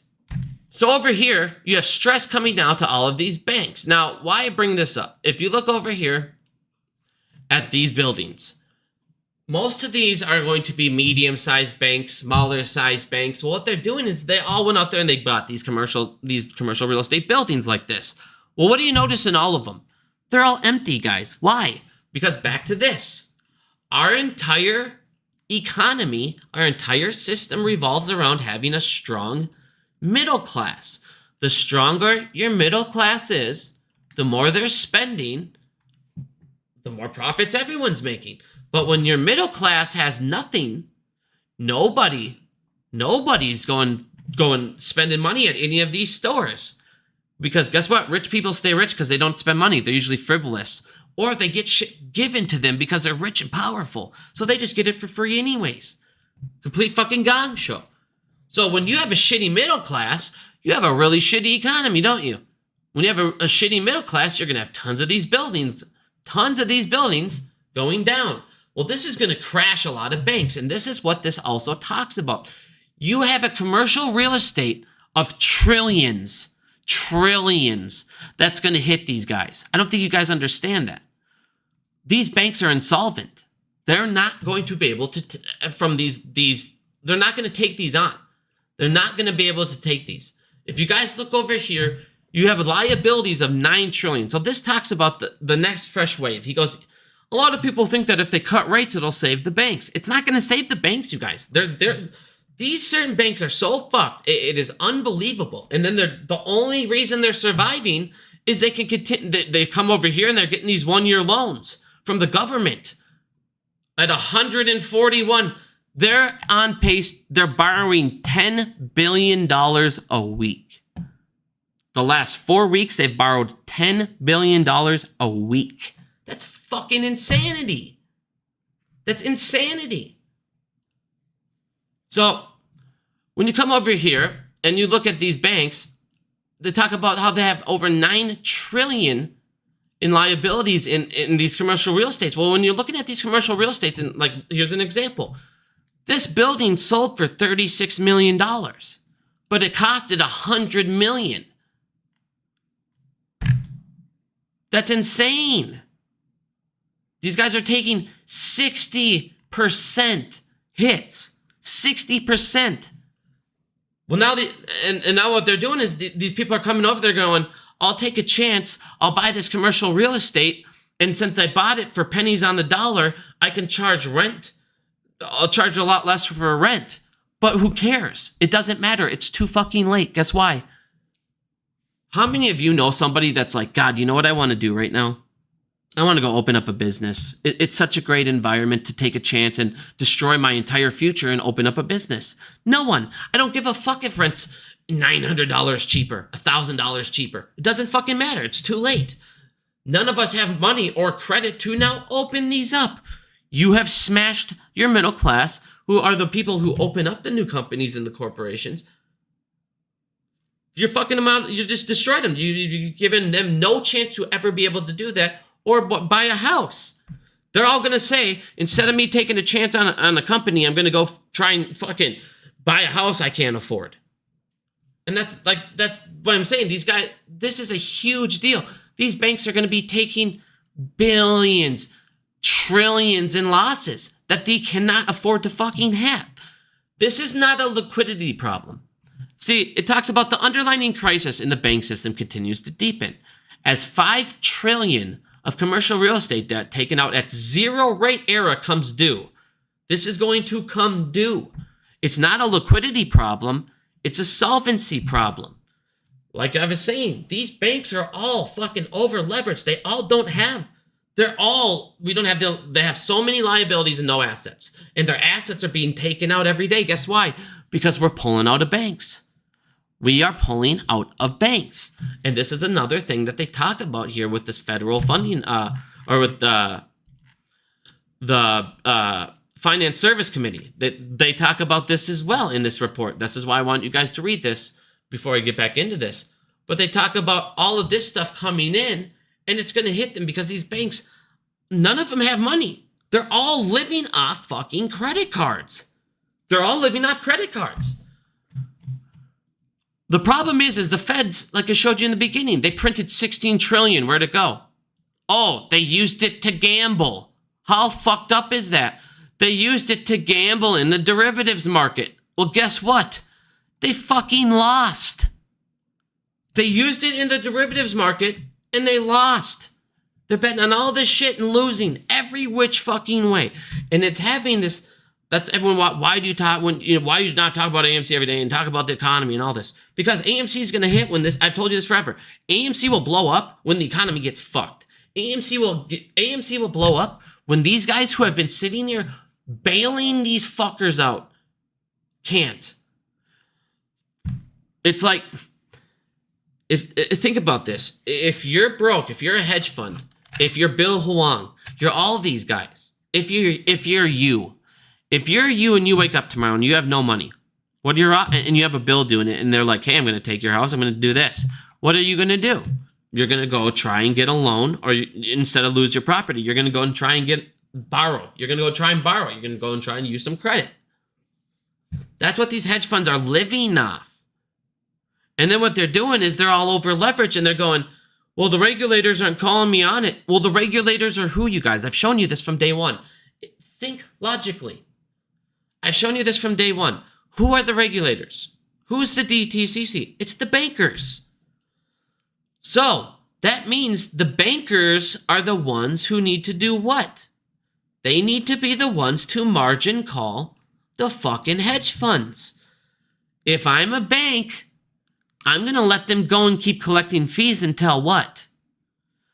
I'm going to let them keep going and collecting fees until I'm underwater, or until I'm feeling so much pain, I need to say, you owe me this money, I need it. I've told you that forever. I've never strayed away from this path. You guys are trying to climb Mount Everest. You're not just going against Citadel. You're going against the whole fucking government with them. But the problem is no matter how powerful you think someone is, no matter how powerful a government believes it is, they all will be taken down by fucking greed. Criminals will always get in power and it will always be abused. But the problem is in the United States is you didn't just abuse it by a couple hundred million, a couple hundred billion. You guys, They have abused it by trillions of dollars. Trillions. That wasn't even heard of before. Close your eyes for a second and just think. 5 years ago, 6 years ago, did you even think the word trillion? Like, did you even hear it? Did you even really know? Like, I know you knew it was like billion, trillion, but like, did you ever think anything could hit a trillion? No. You're thinking 100 billion? Holy fuck. Now they throw around a trillion like it's candy. They're throwing trillions around like it's fucking $10. We have a $1 trillion deficit in every single aspect of the government. I've shown you it. I've shown you every single budget fucking sheet. We're missing trillions in every asset, in every single sector of the government. You have states that are fucking broke. Negative billions. Look at California. It was like negative 68 billion in deficit. What the fuck? What are we doing? How do you make that up? Let me ask you one question. How many middle-class workers, how many years, and how many middle-class workers at their salary does it take to equal $1 trillion? How many years? So when we sit there and, the government added $11 trillion to our debt, how many years of working and taxes is that? How are you going to get that back? That's what you guys, you'll never have enough man hours. There's not enough humans alive that will work and live long enough and have enough children to ever make that back in taxes to where you're paying it down. You're paying it down by like, what, we're putting away like 80 billion, 50 billion in the reserve each year? Woo! Well, when you're talking fucking trillions and trillions and trillions, you're not even talking yet the interest, guys. You're not even talking about the 1.1 trillion we're at today. Now, one of the things I want you guys to look at quick. You remember how I've shown you guys forever? Oh, no, it's been about a year. Almost a year now. I said, you guys, we have about $7.2 to $7.6 trillion coming up in bonds and treasuries that the United States will have to renew at the new percentage, the new rate. Guess what? It's higher now. We now are at 8.2 trillion. Where in the fuck? U.S. federal debt maturing in the next 12 months is up to 8.2 trillion. When I talked to you about this a couple months ago, it was at 7.2. They've now added another trillion to new maturing debt. Okay? So now when we did our calculations before, we need to add another trillion. So when this now gets renewed, plus you need to factor in the rate at which we are fucking borrowing. I want you guys to look at this, and this should make you puke. In 15 weeks, we have added $1 trillion to the debt. We have taken away the debt ceiling cap. In 15 weeks, we have added $1 trillion to the debt. In the last 6 months, now they've ramped it up, and I'm going to show you that in a minute. They have ramped it up even higher. So, in the last 2 years, we've borrowed $4 trillion. In the last 4 years, we've borrowed $11 trillion. In the last 15 weeks, this is wrong. I don't know why he has 3 months here. I mean, he does, but he's not counting like this. He's got the spike. I don't know why he did it in that way, in that increment. But if you actually look at the debt spike, it is 15 total weeks worth. I don't know why he has it in this, and that's incorrect anyways. We've raised it 2.4 trillion. No, he's right, because we've raised it 2.4 trillion since they took the cap off. So, but either way, we're ramping it up. It's no longer taking 3 months for $1 trillion. It's taking 15 weeks. Oh, wait. Hold on a second. I'm fucking retarded here. I'm doing my math wrong. Dude, I am so tired, man. I've been at that hospital for like, dude, nights and nights. This is...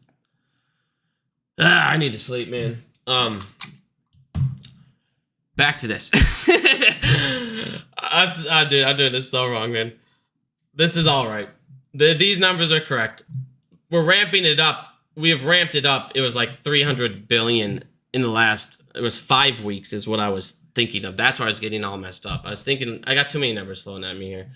Sorry, I apologize. So, we have raised it 2 trillion in 6 months since we have unlimited the cap. But we are raising it now at a more rapid rate.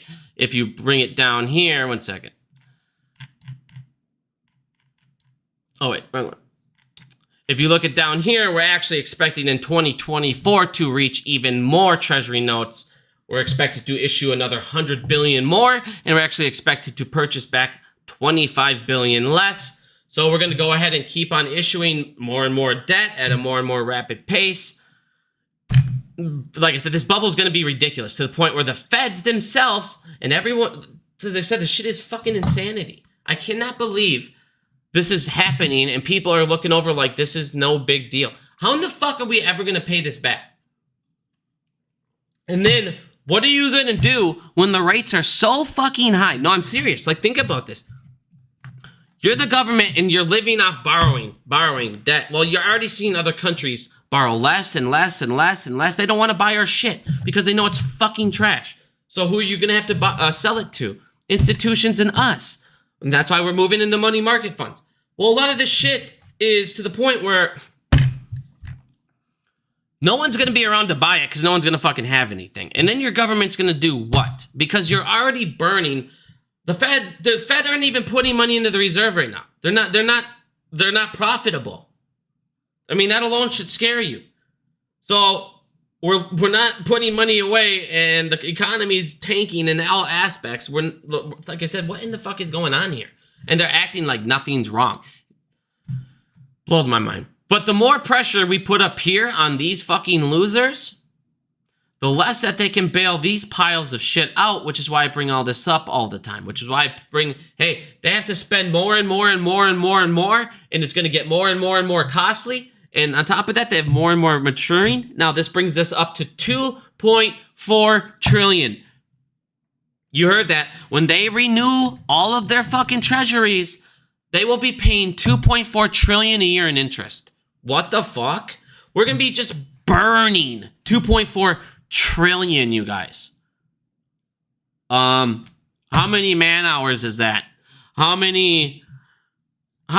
much taxes is that? How the fuck do you make 2 trillion burning when your economy is not going to be improving anytime soon and you're gaining less and less taxes because less and less of us are spending and less and less of us are owning these corporations, so you're gaining less taxes from them, and the people that should be getting taxes, a massive amount of taxes, are doing what?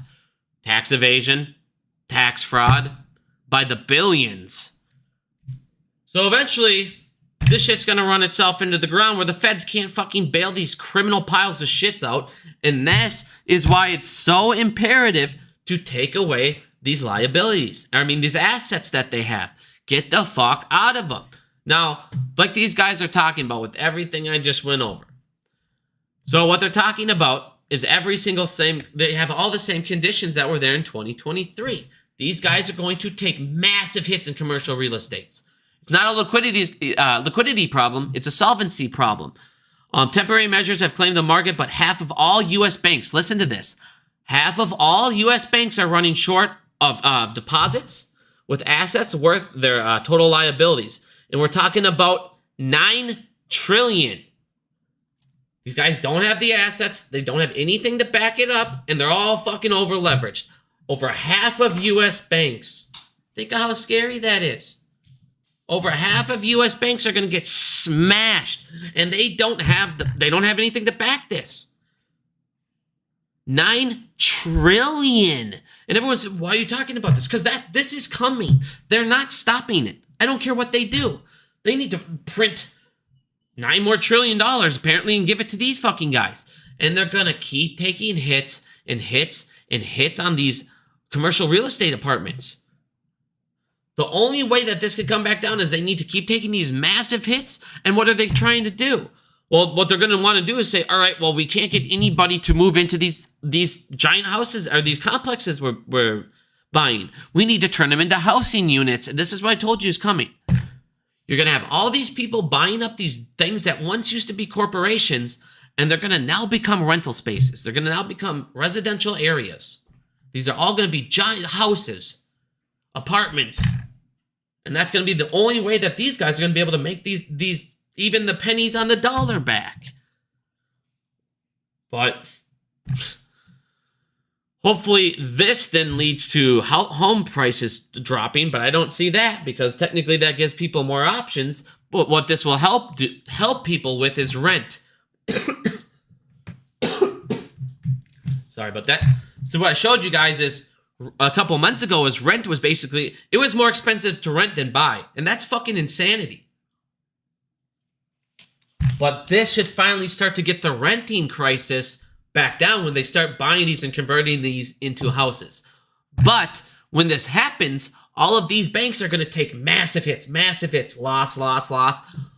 Those unrealized losses are going to start become realized losses. And we showed you guys how many, the banks have like 600 fucking billion in unrealized losses, not even counting their bonds that are taking fucking hits. Bonds are already getting fucked.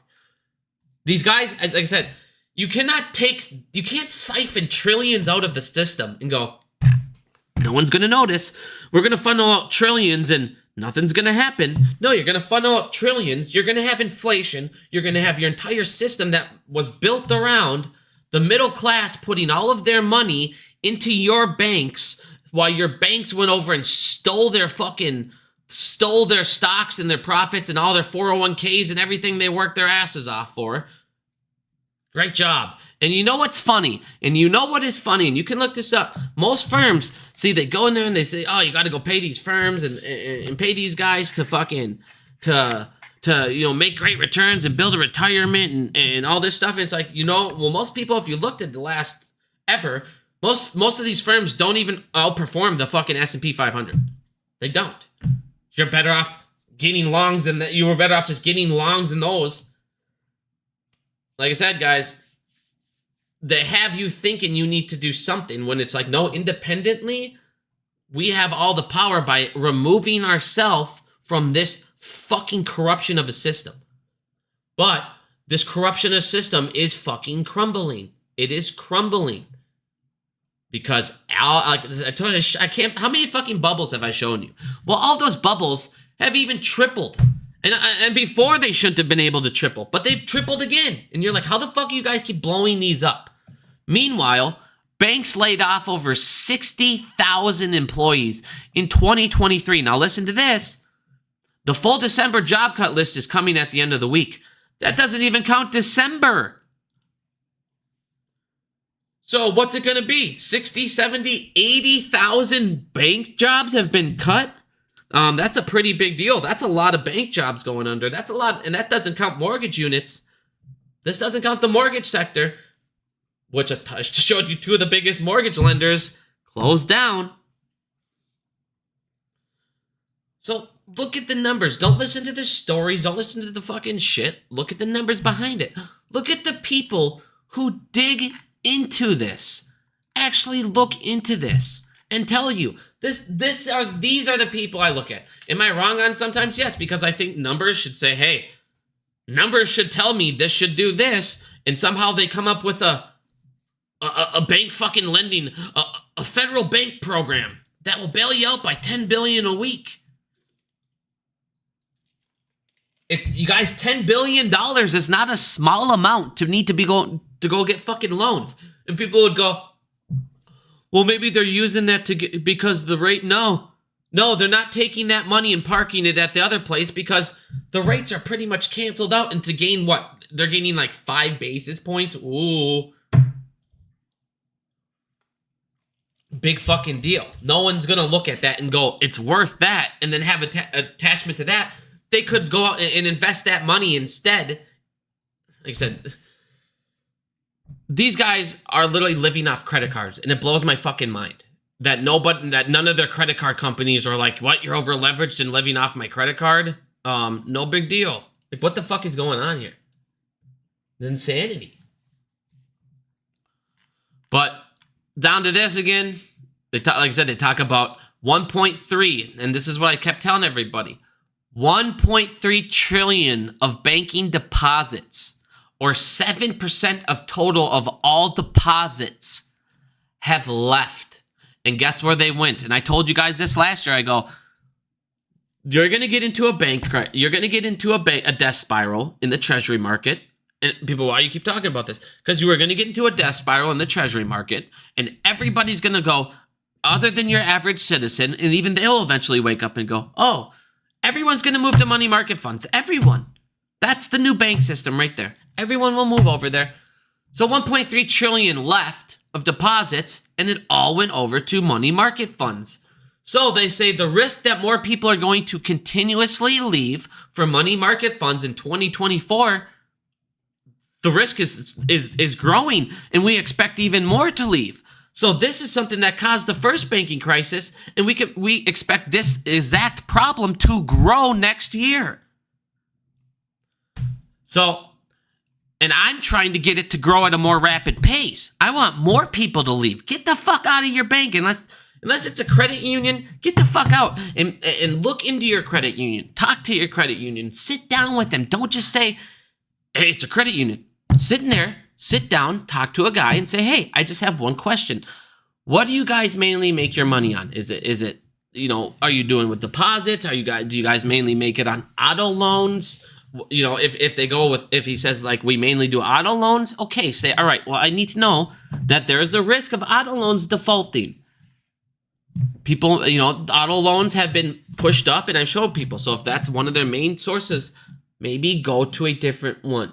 There's things to ask. It's not just a credit. It's a right credit union. It's the one that makes money the correct way. They don't go over fucking leverage. They work in, they're the ones that are investing in the proper things. You don't need to make massive fucking insane returns, and they always give you better rates than a bank. That's the thing. If you're going to have money in a bank, do it in one that will even give you more interest rates and will give you a better loan, because that's the other thing that they do. They always give better loan at better interest rates than these big banks do. And that's the other thing. It's like, even when people sit there and even myself, when I talk about those auto loans, you got to remember, those auto loans are not these $700 fucking crazy ones. They give better rates than these bigger banks. So they're giving a better rate on those auto loans. They might have a lot more out, but they might not be as risky as the ones attached to these other big banks that are giving out 8% and their $700 payments. These ones attached to the credit unions might only be $400, $500. So there's a lot you need to ask. There's things you need to look into to make sure your money is 100% safe. But if you look here now, and this is what we all have been saying for how many years? This is exact words from the report. What we found is far more interesting in this was the silence of the mega banks. Okay, to all the mega banks on Wall Street. Okay, what we found of the silence is the biggest threat. What we found was the biggest threat to financial stability in the United States and the mega banks on Wall Street. So everybody knows these mega banks are the biggest fucking threat to financial stability, but no one cares. So get rid of them. They obviously need to fucking go. 2023 bank failures provided a foretaste of, well, you should have said forecast. I think he meant, yeah, it's probably a typo. Forecast of what could happen next. Concerns over safety of uninsured bank deposits may lead to another customer withdrawals and a shrinking bank's capital base. Their assets, which means more people can start triggering these fucking these bank runs will start triggering. And if they trigger in one of the banks, like I talked about, JP fucking Morgan, done. The biggest bank that poses the biggest systematic risk, since I've said it since day one, JP Morgan Chase. Why? Because they don't have enough assets to back their fucking derivatives exposure, all their bullshit, all their crime, all their crap.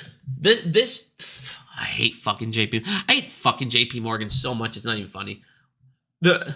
If I was like in charge of anything, I'd get fired, but the first thing I would do is, if I was like in charge of the FBI or something, all I would do is just go after JP Morgan. I wouldn't do anything else. I would wake up every day and I would prosecute JP Morgan. I would find a new crime and I would prosecute him every day. Until I can close them down. Like, I cannot fucking believe a mafia bank like this is still out there. Blows my mind. But this report is saying every single thing we've been talking about over these last couple months. They're blowing bubbles in every single aspect. The criminals at the top in the Wall Street banks have been bailing out Wall Street and manipulating and cheating and hiding this over here, over there. The fucking regulators are giving them hand jobs under the table for $5, and then they're charging them $10 fines. And here we are. There's a fucking gong show out there, dude.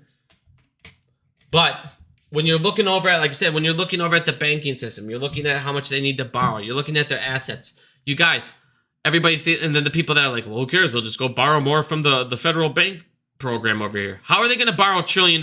They have $9 trillion of exposure coming. They have $9 trillion. You have $5 trillion in commercial real estate exposure coming this year. $5 trillion. Where do you get that money, you guys? That's something you can't just go, well, no. Something's got to happen here. You got $5 trillion coming up. Or what are they going to do? Are they all going to sit there and go, hey, fuck it, we'll sell these buildings at a loss? So you're going to take 60% losses on $5 trillion in assets? Who can afford that? See what I mean? They're literally in a bind. And it's like, when this fucking clock ticks, it's like, when this thing blows, what are you going to do? You're going to see middle and all these small banks, and it's going to be a massive fucking catastrophic collapse. And I'm just going to laugh. Good. I love when criminals fucking get fucked over. Sweet. I hate bankers. I hate every fucking one of them. They're all fucking pieces of shit. They're all just fucking losers. They're all just taking advantage of everybody. And this is, and like the green emission, the fucking, oh man, we got to save the planet and all this blah, blah, blah. But yet they'll sit there and say, you guys got to lower your carbon footprint. Why they fucking sit there and fly on their private jets and fucking their Hummers and extended limos. Farmers who don't, this is all it is. It's just another thing of control. Farmers who don't curb emissions may end up paying bankers. Banks will eventually start to impose higher interest rates on farmers and rural businesses if they're not satisfactory with their greenhouse gas reductions and all this stuff. Banks, including Robina Bank, already offer these type of loans, and now they make clients agree to certain targets. So basically, they're going to need to control all your shit. They're going to need to control how you run this, your farm, and this and that. And what happens if they walk up and say, hey, I want you to put a little fart machine on your cow. He puts out too much emission. Well, you're going to have to meet their goals. Fucking crime. All this is another excuse for them to impose more fucking penalties on us, the working class, farmers, people that everything's built on. And then they can say, hey, carbon footprint as I'm flying my private fucking jet. Okay. I said, bankers are the biggest fucking criminals in the world. The feds are their best friend. The feds are fucking about to have a. I can't wait to see what they do when this all matures. Not only that, this is the other thing. What happens if people say, you know what? I don't want to renew my debt. I don't want to renew my treasury bond. I want to cash it in. What are we going to do? Tell me this right now. What is the United States going to do if 3-4 billion people, trillion of that, say, I just want to cash it out and fuck it? I don't want to renew this. What is the United States going to do? Are we going to print it out to pay them off? Well, great. Now you just made inflation worse. Do you see my point? It's not that these bubbles are too big. They just have a time. They have a expiration date. Yeah, and what they're going to do is they're going to keep blowing these bubbles up. And when these bubbles blow, every single person in finance, we all say the same thing. When this blows this time, it's going to be like something you've never fucking seen. Ever. Because it's going to hit everything. It's going to hit every sector. Every sector. You have people that are so poor now. So poor. And I'm going to get into some stuff here in a second. You have people that are so fucking poor, they will never be able to get to this point where you need them to even be able to recover. Right now, where the hell is it? Over a quarter of Americans, I want you to hear how fucked up and crazy this is. Over a quarter of Americans have less than $500 in their checking account. Now, what is one quote I've told you guys? What is my favorite quote ever? There are two ways to conquer and enslave a nation. One is by the sword, and the other is by debt. But they're both equally as deadly. Now, everybody hates the sword. Everybody hates communism. Good. It's just fucked up. You should never be able to hit. You shouldn't harm anybody. No one's better than fucking anyone. I don't care if you have money. I don't care if you have a great job. I don't care if you have a big... you're not better than fucking anyone. No one's better than anyone.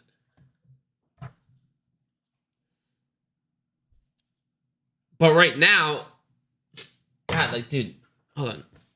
Move this thing, because this is... I was wondering why I couldn't move my chair, man. I was so far away from my mic. Can you guys hear me better? Hopefully you guys can hear me better. I felt like I was super far away from my mic there. But the other way is you can enslave people is through debt. Now, debt is just as deadly. People kill themselves. People's lives are ruined. People have mental breakdown, never recover from, debt is a scary thing, and it can enslave you into working two jobs. Like, your life is gone. You are indebted.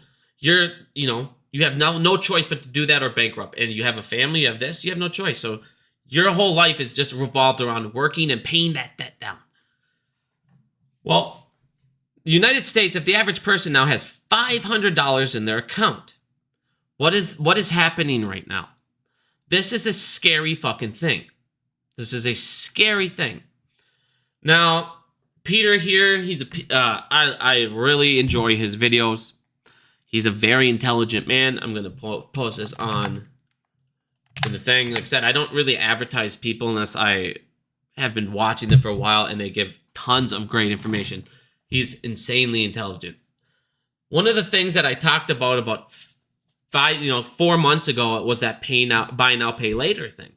I've been bringing that up for the last couple months because, it involves what we just talked about with the, how do you conquer and enslave a nation through debt?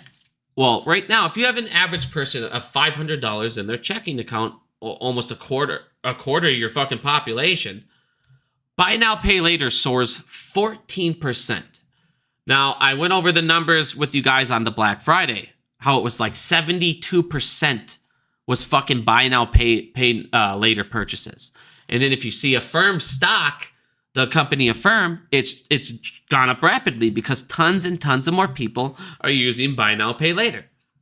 Well, for now, that's a great thing for short term.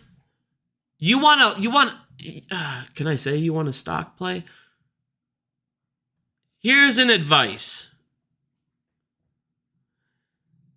Companies like Affirm, they don't check credit, okay? They don't require credit checks. The stock got a balloon because tons of people are suddenly using it. They have a ton of money, a ton of collateral, a ton of owed payment to them. Suddenly, revenues massively jumped up, blah, blah, blah. What happens when all these people that use this Affirm that they didn't use their credit checks? What happens when they all just say fuck it and default? What happens when they all do the same thing our government does? I'll just spend everything, borrow, and then when it comes time to pay, fuck it. What are you going to do? I don't have to go bankrupt. You can take me to small claims court. Who cares? I only owe $500,000. You're not going to fucking bankrupt me over it. Whatever. And you're not going to probably even go to court because it'll probably cost you more to do that. So, there's a giant bubble on that stock. And yes, it will jump up. And yes, it will jump up. And yes, it will jump up until it becomes a problem. And when it becomes a problem, it's going to be a very fucking big problem for that company. Now, back to this. These are exact words of the from the feds, okay? This is what they said. 1 in 4 Americans. Now remember, you remember that number? 1 in 4 Americans, 25%. What did I just tell you? 25% of Americans have less than $500 in their checking account. Crazy how those numbers line up, huh? Okay, so 1 in 4 Americans now have taken out a buy now, pay later loan, setting up a default, God damn it, catastrophe. Sorry, my, holy crap. A catastrophe given loans don't require credit checks, right? So you're going to have all these people, and then this is exactly what the Fed said. These are being used overwhelmingly by poor people and the uneducated. Huh. So a firm's stock's going to skyrocket, and all these people that are taking these out, they're going to default on all of those, and they're going to take huge hits. So plan accordingly. But now what's scary is you have all of these companies like Target, Walmart. Look what they're now doing. They now offer buy now, pay later loans at Walmart and self-checkouts. No requirement, no credit card check, credit score check, none of that. And you can take these loans out. They're like little small loans out that you can do. They're going to be at 4,000 Walmarts all of a sudden. You can use it on their website. So you can see basically a firm's going to keep blowing up because they're going to keep getting involved in more things. But the concept itself is like well, who cares? Well, we're going to get into it, make as much as we can, watch the profits soar, stock soar, maybe sell some, blah, blah, blah. And then we'll let it all crash and just go bankruptcy and move on to the next one. That is what these are. It's a complete, it's like a Ponzi, to me it's a Ponzi scheme because they know it's going to blow up. They're going to give loans out to everybody. It's like a 2008, waiting to happen, but in their little loans that they're doing with everybody at all of these stores are going to start getting this. So then what they're going to, like I said, you're going to have all of these people, I don't give a fuck, I'll just default here. And then it's not like they're going to ban you from Target. They're not going to ban you from Walmart. You're going to go in there and just use cash then if you default on one of their cards or whatever. You know, who gives a shit? You're just going to go in there with cash. Or I doubt it's going to stop you from using a bank card. So, I mean, they're basically giving everybody access to cash again, but in a horrible way, at a really fucking high percent. These things are really high percent. The interest on them are up high they're like 18, 20%, 22% fucking things that, well, you'll get indebted to this company right away, especially if you don't make your payments on time. But they're going to start adding buy now, pay laters, and everybody thought the same thing. Fuck it, I'll get it now, and I'll just default on my $300 fucking card. Who cares?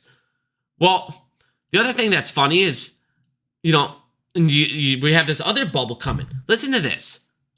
40%, I'm bringing this up for a point. 40% of student loan borrowers failed to make their payment by the middle of November. Holy shit! 40% of student loan borrowers, all of them, 40% of them all said, fuck it, I'm not paying them. And I told you this was going to happen, and it's going to be horrible, and it's going to get even worse. Now watch what they fucking decided to do. The government announced students' loans, I can pull the thing up, it shows fucking Biden's dumbass. I just didn't want to fucking look at his idiot, but of course the first comment is Biden's dumbass. Student loan borrowers, they're not going to face penalties for missed payments all the way through September 2024. So guess what they're going to do? No one's going to pay them. They're already like, oh, I'm not going to get in trouble. This 40% is going to jump up even higher and higher. And eventually they're going to say there's no fucking problem. Fuck it. I'm not going to pay it. And all of a sudden, September is going to come. And they're all going to owe 8-9 months. I mean, Jesus, dude. It's like, and a lot of them didn't pay for they're going to have so many months, it's ridiculous, of back pay. All due at once. Well, there's another bubble. And this is the problem. They're sitting there like, hey, we don't care. We know you're going to spend it unwisely, but just keep spending that money. And then we'll have to ask for it all at once. Like, here's another balloon. How stupid is this? So we went up from 26% to 40%. And this is from the Department of Education. It's not like this is some fucking clown. This is the Department of Education telling you, hey, 40% of people just told us to go fuck ourselves. And guess what? We're getting even poorer by the day, so more and more and more are going to say fuck it. Another bomb. And this is what they're doing. Get farther in debt, you guys. Get farther in debt, you guys. Get farther in debt, you guys. Get farther in debt. We'll give you this. We'll give you this. We'll give you this. Don't worry about it. Don't worry about it. But then you'll get farther and farther and farther and farther in, and now you are enslaved to the debt that they own. Crazy.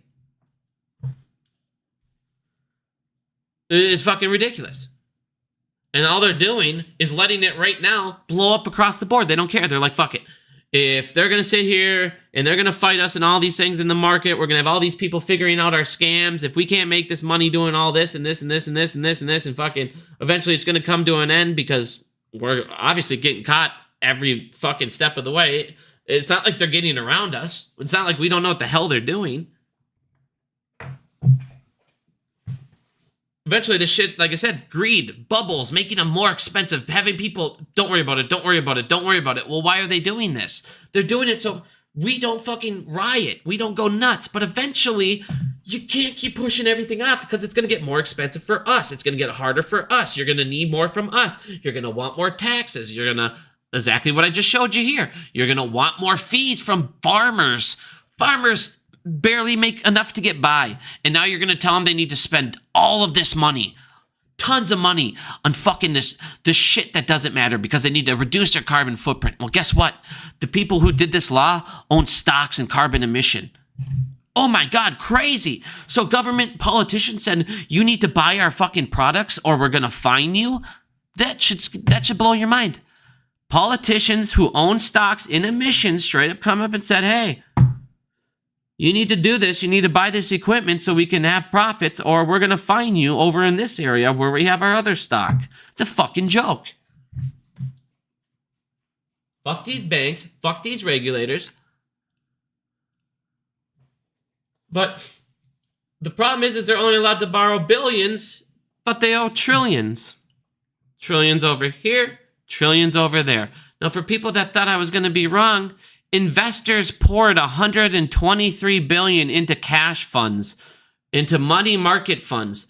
Money market funds assets now climb to a record $6 trillion. I told you they'd be the next bank. They're going to be the next bank. And everybody's going to keep running there. And JP Morgan, that's why they're trying to get into crypto and all these other things, because of just what we showed you with this federal report. If people figure it out about JP Morgan, if everybody runs on JP Morgan, 60% of their deposits are uninsured. 60% of their deposits are uninsured. 59%. 1.48 trillion. Those people, if they see a bank starting, will leave. And JP Morgan will not have the assets to back their derivatives, their collateral, and their exposure, and JP Morgan will go under, and we will win. Said, guys, it was about cutting the heads off the snake. We're fucking sawing it right now. We're just sawing it. We're halfway through. We gotta get through the other side. Fuck, it's criminals. It's fucking criminals. But their fucking own crime is what will be their undoing, and that's what happens. Look at through the entire history of humanity. Crime and greed always brings the empire down. But right now, like I said, focus on AMC, focus on fundamentals. If you're not in AMC, focus on your stock. Learn more about it. Whatever stock, I don't care what stock you're in. I don't care if you listen to me and you have GME, Bed Bath. I don't give a fuck what you're in. You chose your stock. You chose where you're putting your stance in. Good for you, man. In the end of the day, we're all fighting the same fucking criminals. We're all fighting the same market mechanics. We're all fighting the same banks. We're all fighting the same Federal Reserve. We're fighting it all together in different ways. Like I said, we got to come together. Stop fucking fighting with each other every day. If you don't like my investment, I could give a fuck less. Good for you. There's millions of other things to do in life. Go get a girlfriend, dude. Go do something. Don't focus on my investment. How shitty is your life if you have to come on here every day and focus on what I'm focusing on in my investment? If you don't like it, go fuck off. I don't care. Next year, we will have more releases, more profit, better content, more distribution. Candy will be in stores. Alcohol, more to come, guys. Way more to come. So it's all about profits right now. It's all about just making sure AMC is profitable enough to manage that debt, pay it down to a number where by the time, if I mean, that's the thing. If distribution does as well as I think it can do, that alone will be enough to pay down the debt, enough to where by the time it's due in 2026, he should be able to restructure it and we should be fine. As long as, like I said, more content will be coming back, more opportunity for distribution. This is what I want Adam Aaron to focus on. Maximizing distribution. Get into it as much as you can. Get as many movies as you can. Get out these concert films you're talking about. Start focusing on cash burn, getting rid of these shitty ass theaters, because more is not always better. Quantity matters. You can have a ton of theaters, but guess what? Now you need a ton of revenue, and you have a ton of theaters that are burning it. Get the fuck rid of them. Get rid of them. Upgrade some of the ones that are basically right there to being profitable. Make them profitable. Maybe they're just missing nice chairs. There are theaters out there, like I told you with Apple Valley. If he would have upgraded our chairs, Apple Valley's theater would be thriving. But instead, we had baseball stadium chairs. Guys, baseball stadium chairs. I'm talking, there were those like plastic blue fucking chairs. They were the plastic, but they were black, but they were the plastic chairs. I hated sitting in them in Apple Valley because they hurt my back after all. I'm an old man, dude. I've done construction, man. And that's what everybody would complain about. And it was something as simple as if you would have upgraded the seating, that location is in the dead center of Apple Valley. It would have killed it. But a lot of people, I even knew outside of work, my buddies work, they all said the same thing, dude. Those seats hurt my back. That's the first thing everybody would say. It's something as simple as that you could take a theater that's losing money and make it profitable just with seat upgrades.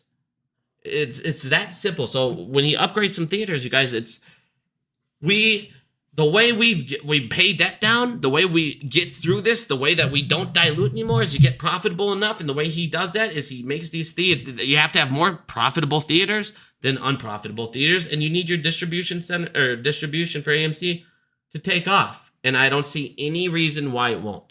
Like I said, to do what he did with Taylor Swift, to give him leverage going into next year, to show them that, hey, we can easily distribute this. And not only that, you instantly have the ape army behind it because we distributed it. And we can give you a better rate, and you can make more going through us. This year I'm excited to see how many films we actually get and how many concerts he ends up pulling out. So relax, guys. Watch them burn, crash and burn. Look at all the numbers. Look outside of the price action. Unless Adam Aaron's going to dilute more stock tomorrow, who cares if it's at 5 or 7 for a week or 2 or 3? Who gives a shit? It can go right back up. You know how it goes back up? Profits. Good news. Positive things that are coming. That's what we need to look at, focus on. That guy's earning. I don't care what anyone tells you. Fundamentals fucking matter. We listened to idiots for the first year and a half say fundamentals don't matter, why we burned our fucking entire reserves to the ground, didn't fix any of the problems, and then ended up needing to dilute, and then everybody get mad at the fucking CEO because he needed to dilute. We had to fix fundamentals. We have to fix the balance sheet. We have to fix the fucking amount of interest we're throwing out the window. All of that will be coming this year. More revenue streams will be coming, and the ones that we just got started will be fully implemented. Like I said, the amount of content this year coming out will be so much better. It's not even crazy. So I'm excited. I'm going to go ahead and, anybody got any questions? I'm just going to read the comments here for a second. Read the chat here.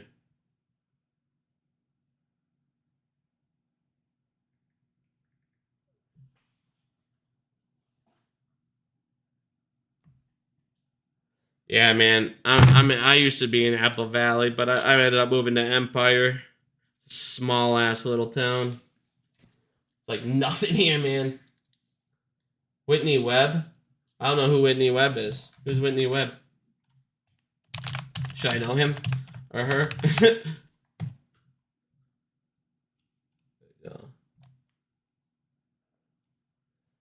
Man, I don't know her. I guess I'd have to look into her. I don't really know anything about her, my friend.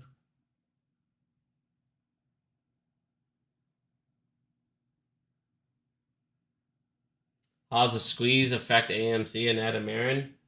Well, if AMC's squeezed, everybody says that they can't sell. Show me a fucking rule that says that they can't sell. Show me any rule in the world that says that the moment a stock squeezes, anyone can't sell. Because I never saw that, so he would make a fuck ton of money, more than the hedge funds could offer him, so... Everybody, oh, insiders can't sell during a run-up. In what fucking world? In what world can they not? Ask the NVIDIA guy. Ask any CEO that tell me which ones they can't sell. Show me the rule, because I've never fucking seen one where they can't sell during a run-up or a squeeze. I've never seen one, but for 3 years, everybody thinks Adam Aaron can't sell during a squeeze. No, when the stock price jumps way the fuck up and it sits there for a second, no, there's no rule going, Adam Aaron, you better wait 30 seconds. No, if it goes to 500 a share, he sells for 500 a share and makes fucking bank too.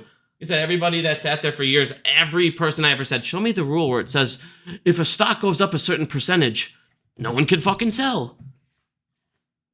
Because it's never been shown to me. So, like I said, don't believe all the bullshit, all the fucking crap. Adam Aaron can, if this stock squeezes, can make more money than any of these hedge funds could ever fucking offer him. So, for people that's it, Adam Aaron could have bankrupted this company. I've went over it hundreds of moments. He could have definitely bankrupted this company. But instead, he's trying to turn long fundamentals around and make it to where they're profitable. Like, what a dumbass. Yes, he's made a lot of mistakes along the way.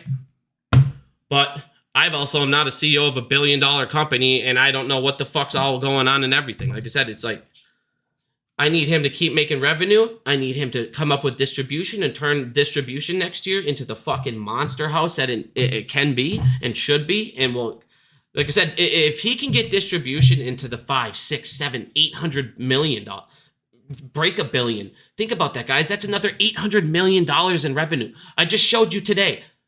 You should have been profitable 3 quarters. Now if he add 800 fucking million extra dollars.